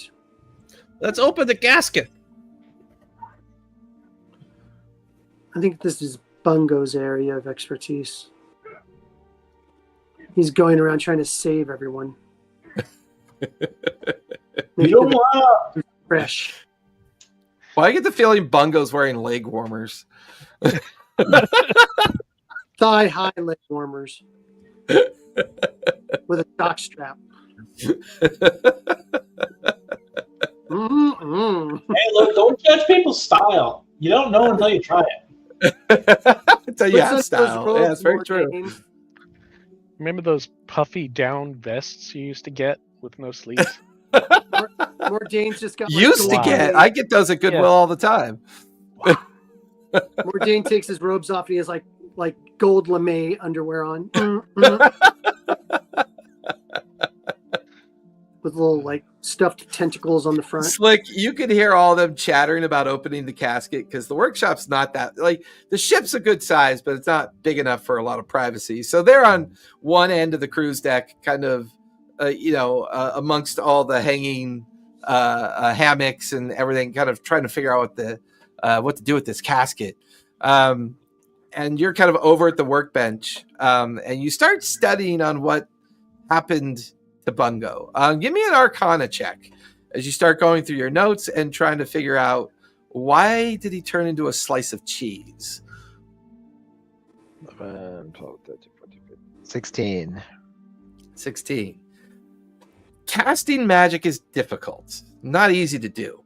It's definitely linked to the fact that Bungo probably struggled to cast a spell and then it backfired on him and then turned him into that wedge of cheese, which felt specifically random to you. You get the feeling that what you've heard is true, that if you are not very good at spell casting, or if you cast a spell and it unfortunately goes awry, that this seems to be one of those effects that could potentially happen to you.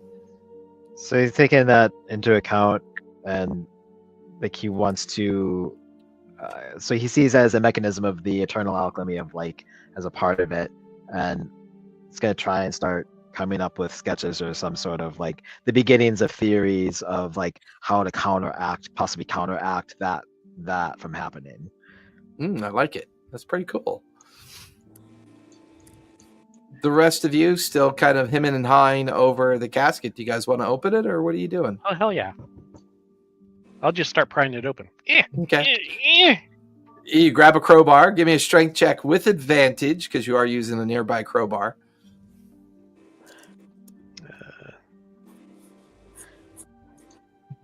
A 9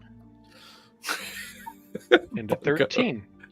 13 will do as a DC 12. You guys hear a creaking noise as Bungo manages to like get the lid partially off. The nails are kind of older and easily come apart. There's a smell, kind of like a kind of musty decay, Cheese? sweet smelling Like cheese? smell. No, cheese smells better. You guys pull the lid off. There is the desiccated or beginnings of a desiccated remains of an individual inside. They're still a little bit on the juicy side. They're still in the process of decomposing. Their muscles and tendons are still visible, but all the skin is mostly gone. All the organs have already kind of semi-liquefied, although some of the organs kind of are there as well, kind of still kind of clinging on to the last vestiges before, decomposition takes over. They have a short beard, long hair that's very scraggly and kind of worn through. They appear to be wearing simple clothing, like a simple tunic, simple leather pants, leather boots. They appear to have been buried with their favorite harpoon. There is a harpoon in kind of like laid next to them, like when they were interred. This appears to be maybe a fisher folk or a whaler, perhaps. So not the bishop. Definitely does not strike you as someone who looks like the bishop, although I would say his features look like a young version of the bishop. Maybe he was related to him. I will take time and do the ritual detect magic. Okay. 10 minutes to do that. While you're in the midst of doing that, what's Zephora, Mordain, and Kunlun doing? Or are you waiting for Bungo to kick that spell off? Let's throw him overboard. He stinks. Kunlun is going to try to Boots perform rotted. like like basic kind of simple autopsy to see if this person died potentially from like violent means. Give me a medicine check if you would, please. 18. 18. This person does not show any physical signs of injury. Their condition and the waterlogged condition of their form, you get the feeling that maybe they drowned. Mhm.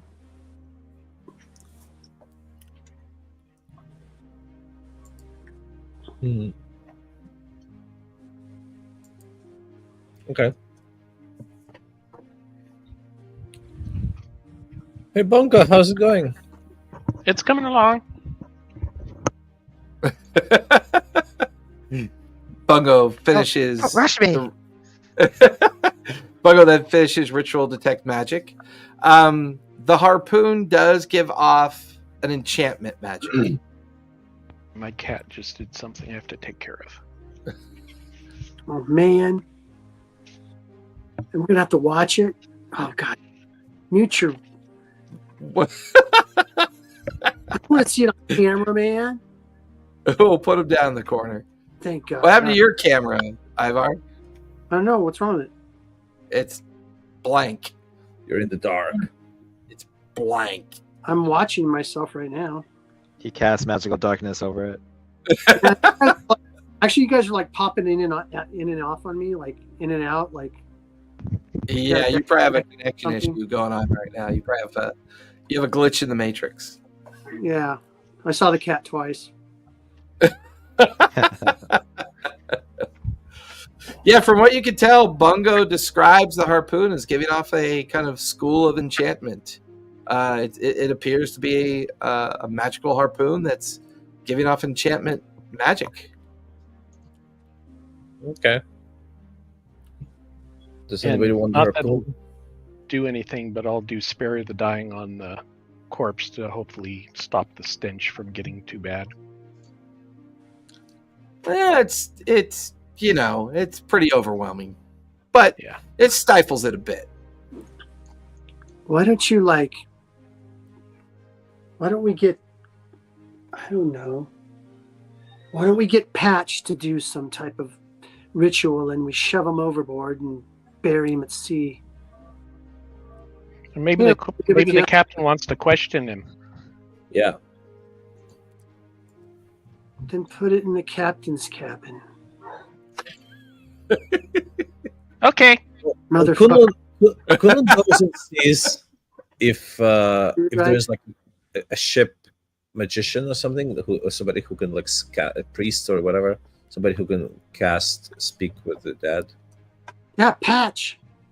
Ship mage is Rev Moreland Dross. Unstable diviner and ex-academic gambler. Patch is the healer on the ship. Let's ask Dross if he can He always do something. says something before he kicks someone overboard. Blah blah, blessing, blessing, kick. Is it like a dance? Blessing, blessing, kick. Blessing, blessing, kick. Bye. That's why I won't kill you. I mean, that's why I like you more, Dane. So Kunlun goes to get the And your tentacles. magic guy. So who are you grabbing? Reverend Moreland Dross. Reverend Dross. Yep. He is currently a bit on the drunk side when you find him. Hey, what do you want? What's going on? Since we're done with it, what do you want, Kodlin? Do you want to get a drink? In my Oh cabin. no, I've been drinking. I'm good. I'm good. All right. Well, I have something to show you. Oh, okay. We need help of your services. Lead the way. He kind of follows you down into the Commons cruise and looks around and then wrinkles his nose. What's that? What is that? Are you eating dead pig? Where'd this casket come from? What What is going on here? Does the captain know you have this? We thought it was the bishop, so we brought it. Oh. Oh, well, I'm not sure that's the bishop. That looks like probably somebody who is not the bishop. Yeah. Good one. Can you ask this person, this corpse, what happened to it? Yeah, I could speak with dead.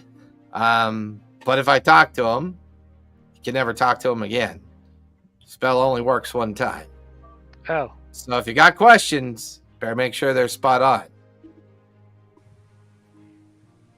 on.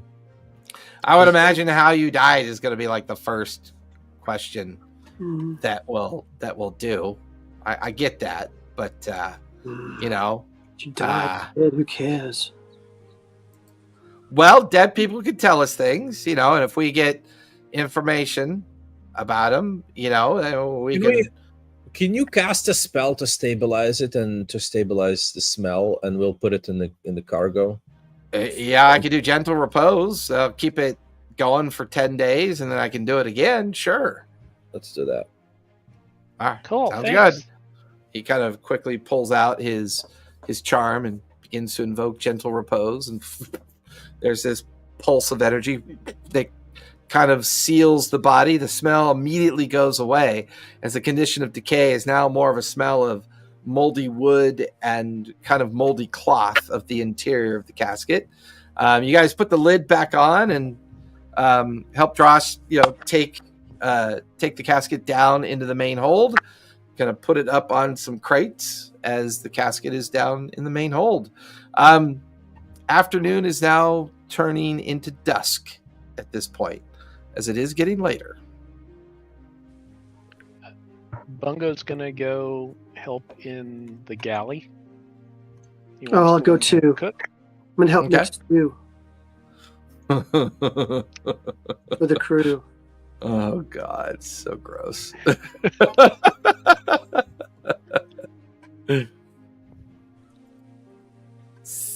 Kunlun would like to try making some health potions. Ooh, interesting. Currently, Slick is still over at the workbench that can be used to do that. So you eventually wander over to where Slick is. There are very rudimentary equipment and other things. Are you attempting to learn how to be an alchemist, or would you feel that Kunlun has a little bit of alchemy knowledge? I think Kunlun has alchemy knowledge. She has alchemist supplies. Gotcha. So I'm assuming So he's got a little bit of skill and a little bit of supply. Yeah. Okay. What And is a he little bit of side eye attempting? from an actual alchemist right next to you. Yeah. The four knows everything about everything. So, yeah, I've got all the kits. Well, I mean, does Slick know how to make health Yeah. potions? Yeah. Well, yeah. Slick can do tinctures and other very nice. simple rudimentary enchantments and potions. Which ones can you do, Slick? Now you're asking. I don't know. Currently, I can only do. Where is it? I can do magical tinkering, which is a couple of things. But for like potions, I can do just very basic because I'm only level 1. So I can only do very basic. Like I can do a. I can't make any potions So he's not very good like at level 1, but I mean, but all my skills are high enough to be able to successfully make one. That's kind of where I'm at the moment. it. Fine. Because I have like a freaking. Kunlun, give me a wisdom check as you start using your supplies and the workbench to see if you can suss out an attempt. Kunlun gets some of his like old temple manuals out that he borrowed when he left the temple. So wisdom check. Yep. Give me a wisdom check. 11. while some of your supplies are decent, you get the feeling that you can attempt at some very basic potions. You Can I can see what he's attempt. doing and like assists?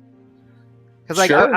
mechanically, I can't make one, but I mean, come on, I'm an alchemist. I feel Yeah, like I should yeah. have an I would say understanding. that you can re-roll that wisdom check. Coolin, we'll treat it as advantage. Okay. 14. Yeah, we'll stay between you and Slick. You guys decide that you want to give it a go at a regular healing potion. You seem to have the basic ingredients that you need for it. You have the basic equipment for it. So with Slick helping, go ahead and give me a sleight of hand for starters with advantage as you assemble the ingredients. 19. 19. Now give me a wisdom check with advantage, because once again, Slick is still continuing to help. 22. 22.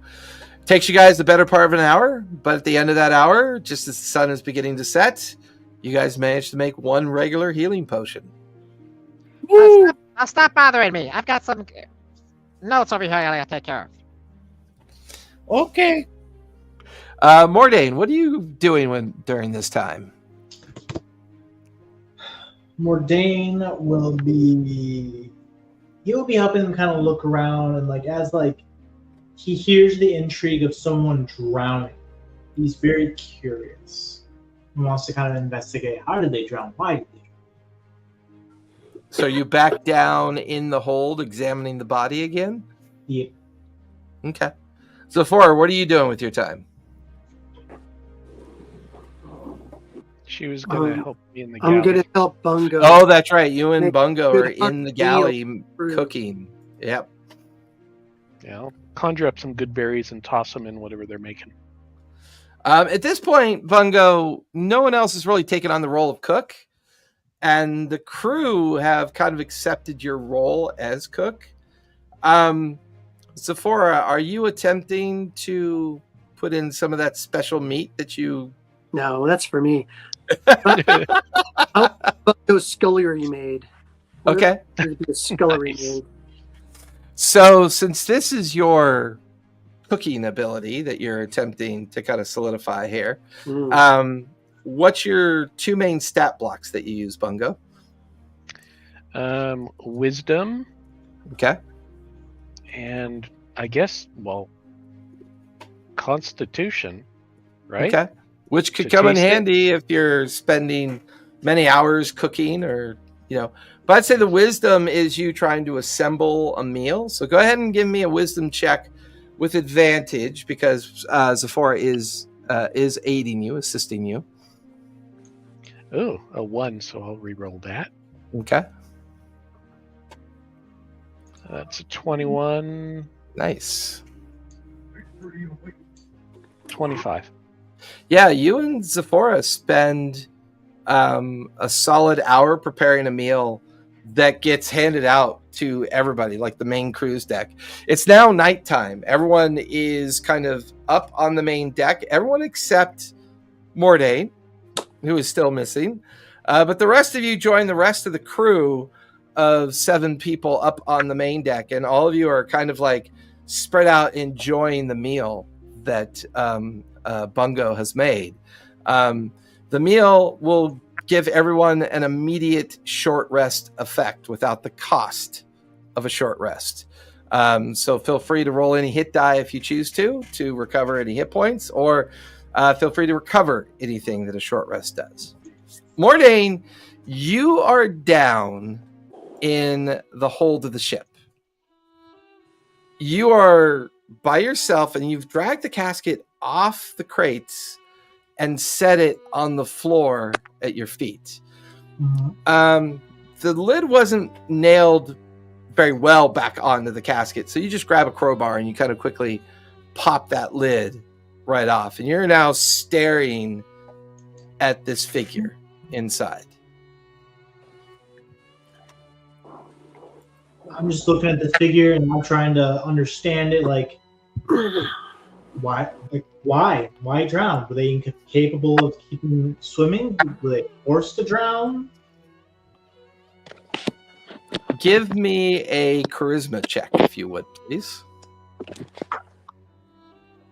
9 plus 3 for 12. 12. There is a cold energy about this person. You remember Kunlun kind of muttering under his breath about the idea of this person suffering a kind of isolated incident, a cold feeling of loneliness and fear and anger. And you could feel the edges of this as you focus in on this person.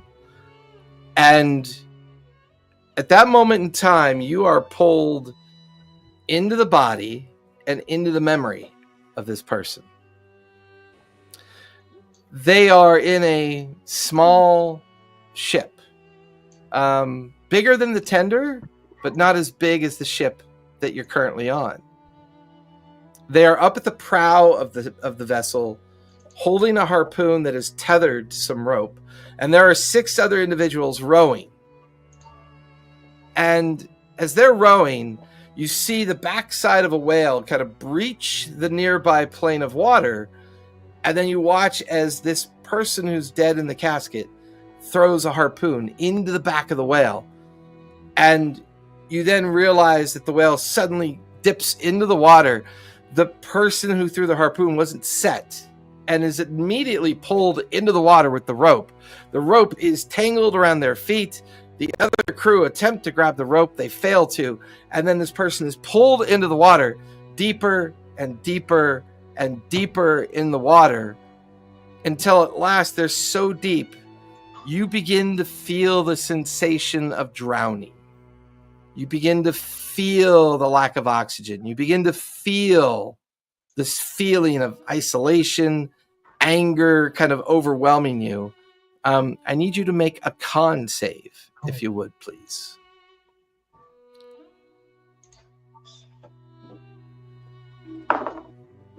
That is a 10. 10. You begin to realize you are drowning, and you cannot control the condition of the vision that you're in. You've gone too deep. You have no way of knowing how to get back out, as you are slowly suffocating to death. Is Kunlun there? Nobody. No, you guys are all up on the main deck enjoying Bungo and Zephora's meal. Morden had snuck off to the hold and has been examining this corpse in the casket. Okay. What would you like to try to do to keep yourself from dying? Anything? I don't have a roll for anything. What would you like to try to do? I don't have a roll for anything. I want to use the the arms of Adar almost to come from my body to kind of like push me away, like launch myself back. Ooh, I love that. Give me a casting roll, if you would, please. That is an 18. 18. You watch as the tentacles of Hadar kind of fathom around you, and you and the corpse are now floating as you breach the water. The dead form that you tethered yourself to is floating away from you until you watch as the small vessel comes over, gathers up the dead form, and pulls them into the small vessel. And as you're treading water, you feel the tether disconnect, this snap of the connection that you had. And next thing you know, you are back in the main hold of the ship. You are soaking wet from head to toe. The briny taste of salt water. And you're looking down at the casket, and the dead, the remains of the person in the casket is soaking wet as well. Okay. just like erupt in like cackling laughter. Just like, what an experience! Think someone lived this to drown. Warlocks are so fucking dark. And he just skips away. Trips a little bit because he fucking lost his breath and Yeah. needs to take a rest because he didn't rest after fighting. Everybody's now on the main deck. It is now nighttime. The wind has picked up a bit. The ship is sailing. The captain emerges from his chambers. He goes up to the helm's deck with his first mate Bozic. Him and the goblin exchange quick back and forth. You feel the yaw of the Leviathan as it heaves over into a westerly direction. You then watch as the captain, crew, we have a new destination. Destination that I think will promise us a great deal of not only opportunity to make a lot of loot, but to find something of interest and to find something that even the other pirate factions may be willing to pay a fortune to. We are on our way to the Iron Court Archipelago in search of the resting place of the bishop, because he was buried with something that I think is going to be very interesting once we have it. Get a good night's rest. It'll take many days to get there. We'll have to make a couple stops as well. But I will need you all on your feet. I need you all sober the week to come. Do you understand me? The crew kind of cheers up around you. Mordain suddenly appears on the main deck with a kind of sullen, cackling kind of sheen of sweat and like giddy happiness on his face. Captain turns away. Good. Walks down the steps and into the captain's cabin, closing the door behind him. So with that, now that you know the resting place of the bishop, let's go ahead and level up to level 2. Not that there's much to be gained from that, but I figured everyone can do that really quick. Ivar, your camera is bugging the hell out of me. Excuse me, Captain? Captain? Yes, Bungo. What do you require? We're not looking for a harpoon, are we? No, why? Have you come across a harpoon by chance? Yeah. It was in the coffin of that guy that we thought was the dead bishop. Oh, that casket that I saw you with earlier. What did you guys do with that? Where is it? It's no longer stinky, and it's down in the cargo hold. In case someone has questions for it, the Reverend put a spell on it to keep it from liquefying. Dross did. Very good. I'll take a look at it in the morning. Not too concerned about it. If it's safely in the hold, it's not going to go anywhere. All right, Captain. Thank you. By the way, Bungo, did you and the others bring anything else back from your foray into Regal? I got some wine and some apples and some bread, and I didn't see anything valuable in the church. It's too bad. Well, better luck next time. But at least you found the map. Or at least you and your friends found the map.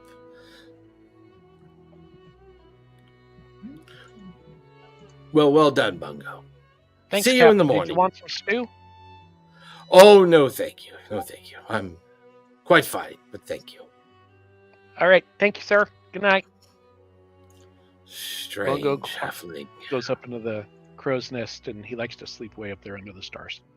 Okay. As you crawl up into the crow's nest to take your long rest. Anybody else doing anything before your long rest? Quinlan would like to meditate. Let's see if he has any more visions. Okay. I think Ivar is restarting his system. Possibly. Maybe. Because his camera went wonky. Slick, anything you want to do before the long rest?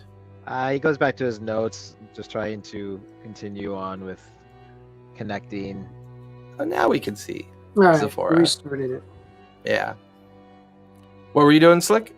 Going back to his notes and like doing more study of trying to, use what happened to Bungo, and be like, okay, so that's part of the eternal alchemy. How can I and try to start to come up with something that maybe could counteract that somehow. Okay. Or mitigate it or something like that. He's just inventing a way. The quiet of the ship is only tethered to the idea that the twin dwarves are currently on the first watch, responsible for both the helm as well as the first watch. Bungo is settled into his long rest up in the crow's nest. Slick is hard at work down at the workbench and alchemy table. Kunlun seems to be in a kind of crisscross applesauce position up on the prow of the main deck, kind of lost into a meditative state. Sephora and Mordain, anything you guys want to do before going into your long rest?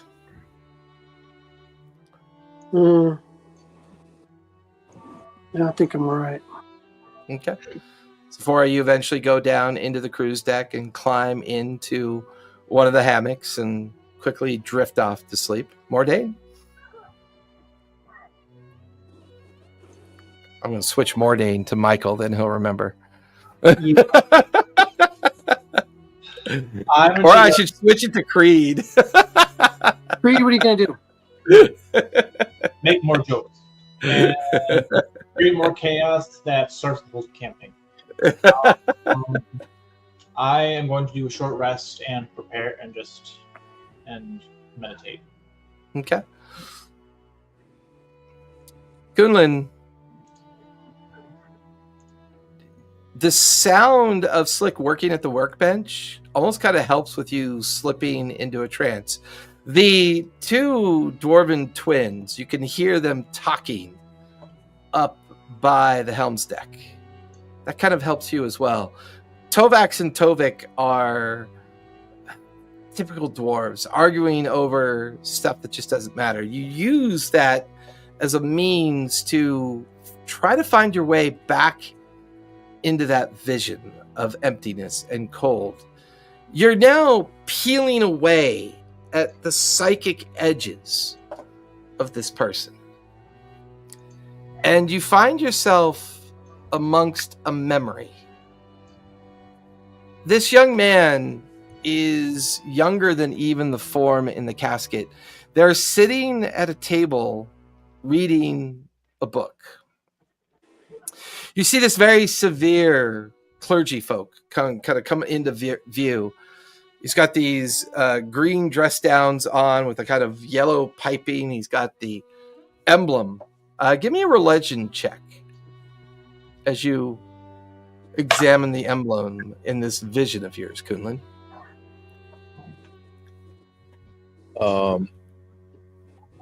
Religion. 17. It's a emblem of the Stormlord. And this matches with who the bishop was in the painting. And while you can't quite make out the full faces of the bishop, you could hear that voice, that gravelly, kind of condescending voice that's not only parent, but teacher. Now listen, young man. If you're going to make anything of yourself outside of not joining in the religious requirements of your duties, then you will have to go to sea and earn your way there. I do not allow loafers in this family. Do you understand me? Of course I do, Father. I've already booked passage with the Golden Seal. they are planning to do some whaling for some time. Ah, whaler. Good money in that. Well, good luck to you, son. The image then switches to the deck of a ship. The image then switches to being in a whaling boat that is hunting whales. That image is disrupted for a moment. There's a psychic break in the image, and you feel it kind of boil around you. And then you look past the image of the crew throwing a harpoon into a whale, past the image of the crew and ropes tethered onto the whale's form being attached to the boat. And off in the distance, amongst some shallow coral reefs, you could see a feminine figure in the water. They're staring at what the sailors are doing. More importantly, she is staring hard at the young man who is the son of the bishop. And under the breath, there's a magic psychic resonance as you recognize the voice of a siren casting a curse on this young man. You could hear her soft voice. When you know the water, your arms will go limp and your mind will go numb. For what you do to the children of the sea, your breath will be taken from you and your life in exchange. And then there's a flare of energy around her form as she kind of flips over and reaches through the surface of the water and disappears down underneath the water. Your final vision before drifting off into your long rest is the floating corpse of this person. And then deep underneath the water, a very white-toothed smile of the siren down below, looking up at the floating corpse as it's retrieved from the water. But in this vision, you know you've been pulled into it for a reason. There's something about this siren. There's something about the siren that has pulled your mind to it. And there's the briefest of moments as the siren is swimming away that it stops. Looks over its shoulder as if it's being followed, but sees nothing. She shakes her head, the long green and blue hair draping over her shoulders, the humanoid upper body kind of giving way to scales and fins of the lower part of her body. You then watch as she shapeshifts into a large dolphin that quickly swims ever deeper into the water. And with that, everyone can now mark off a long rest as you all wake up to the following morning of day 1 of your journey to the archipelago and the mysteries of the bishop and his son. And that's where we're going to finish tonight, because I want to find out from all of you guys, what do you think of your characters so far? It's different. Level 1 feels very different. Level 2 now. We're not even level 1 anymore. Well, yeah, you're level 2 now, but I was quick. He's like, okay, I'm sick of them being level 1. You're level 2. Well, getting out of level 2 will take some time, but Right. I saw a lot of character sheet stares going on. Like, what am I able to do at level No, it's 1? fun because there's not a lot you can do. So it was Yeah. to just get used to your character and what they can do, which is great. I liked it. I like Kunlun. Kunlun's got some flavor and some vibe. And I like the dynamic of Slick and Kunlun. I think that works really well. To me, Mordane's just the Joker. Like, Mordain is the Joker with warlock powers, and I'm really eager to see what you're going to do with that, Michael. What are your thoughts? The way that I kind of the way I'm thinking of kind of playing overall is like almost like a zealot, wherein doesn't know why like something happened. Like I have a general idea of what I'm thinking for my backstory, but like they don't necessarily know why something happened, but they're like know that there's an affinity with water and drowning and surviving. Right. Like playing with the idea of always being on the edge of death somehow emboldens Mordain's like warlock sense and warlock power. Did you pick a pact yet? You haven't picked a pact yet, right? In the 2024 rules, you don't pick a pact until level 3. Level 3, baby. Do you have an idea of a pact that you might take? The Fathomless. The Fathomless? Yeah. And the Fathomless is an entity, or? I believe so. Isn't it like, no, that's the great old ones. Yeah, that's a great old one. I I'll have to do some research on the Fathomless and see what kind of flavor we can kind of spark with that for sure. Slick is very not Crimson. No, not at all.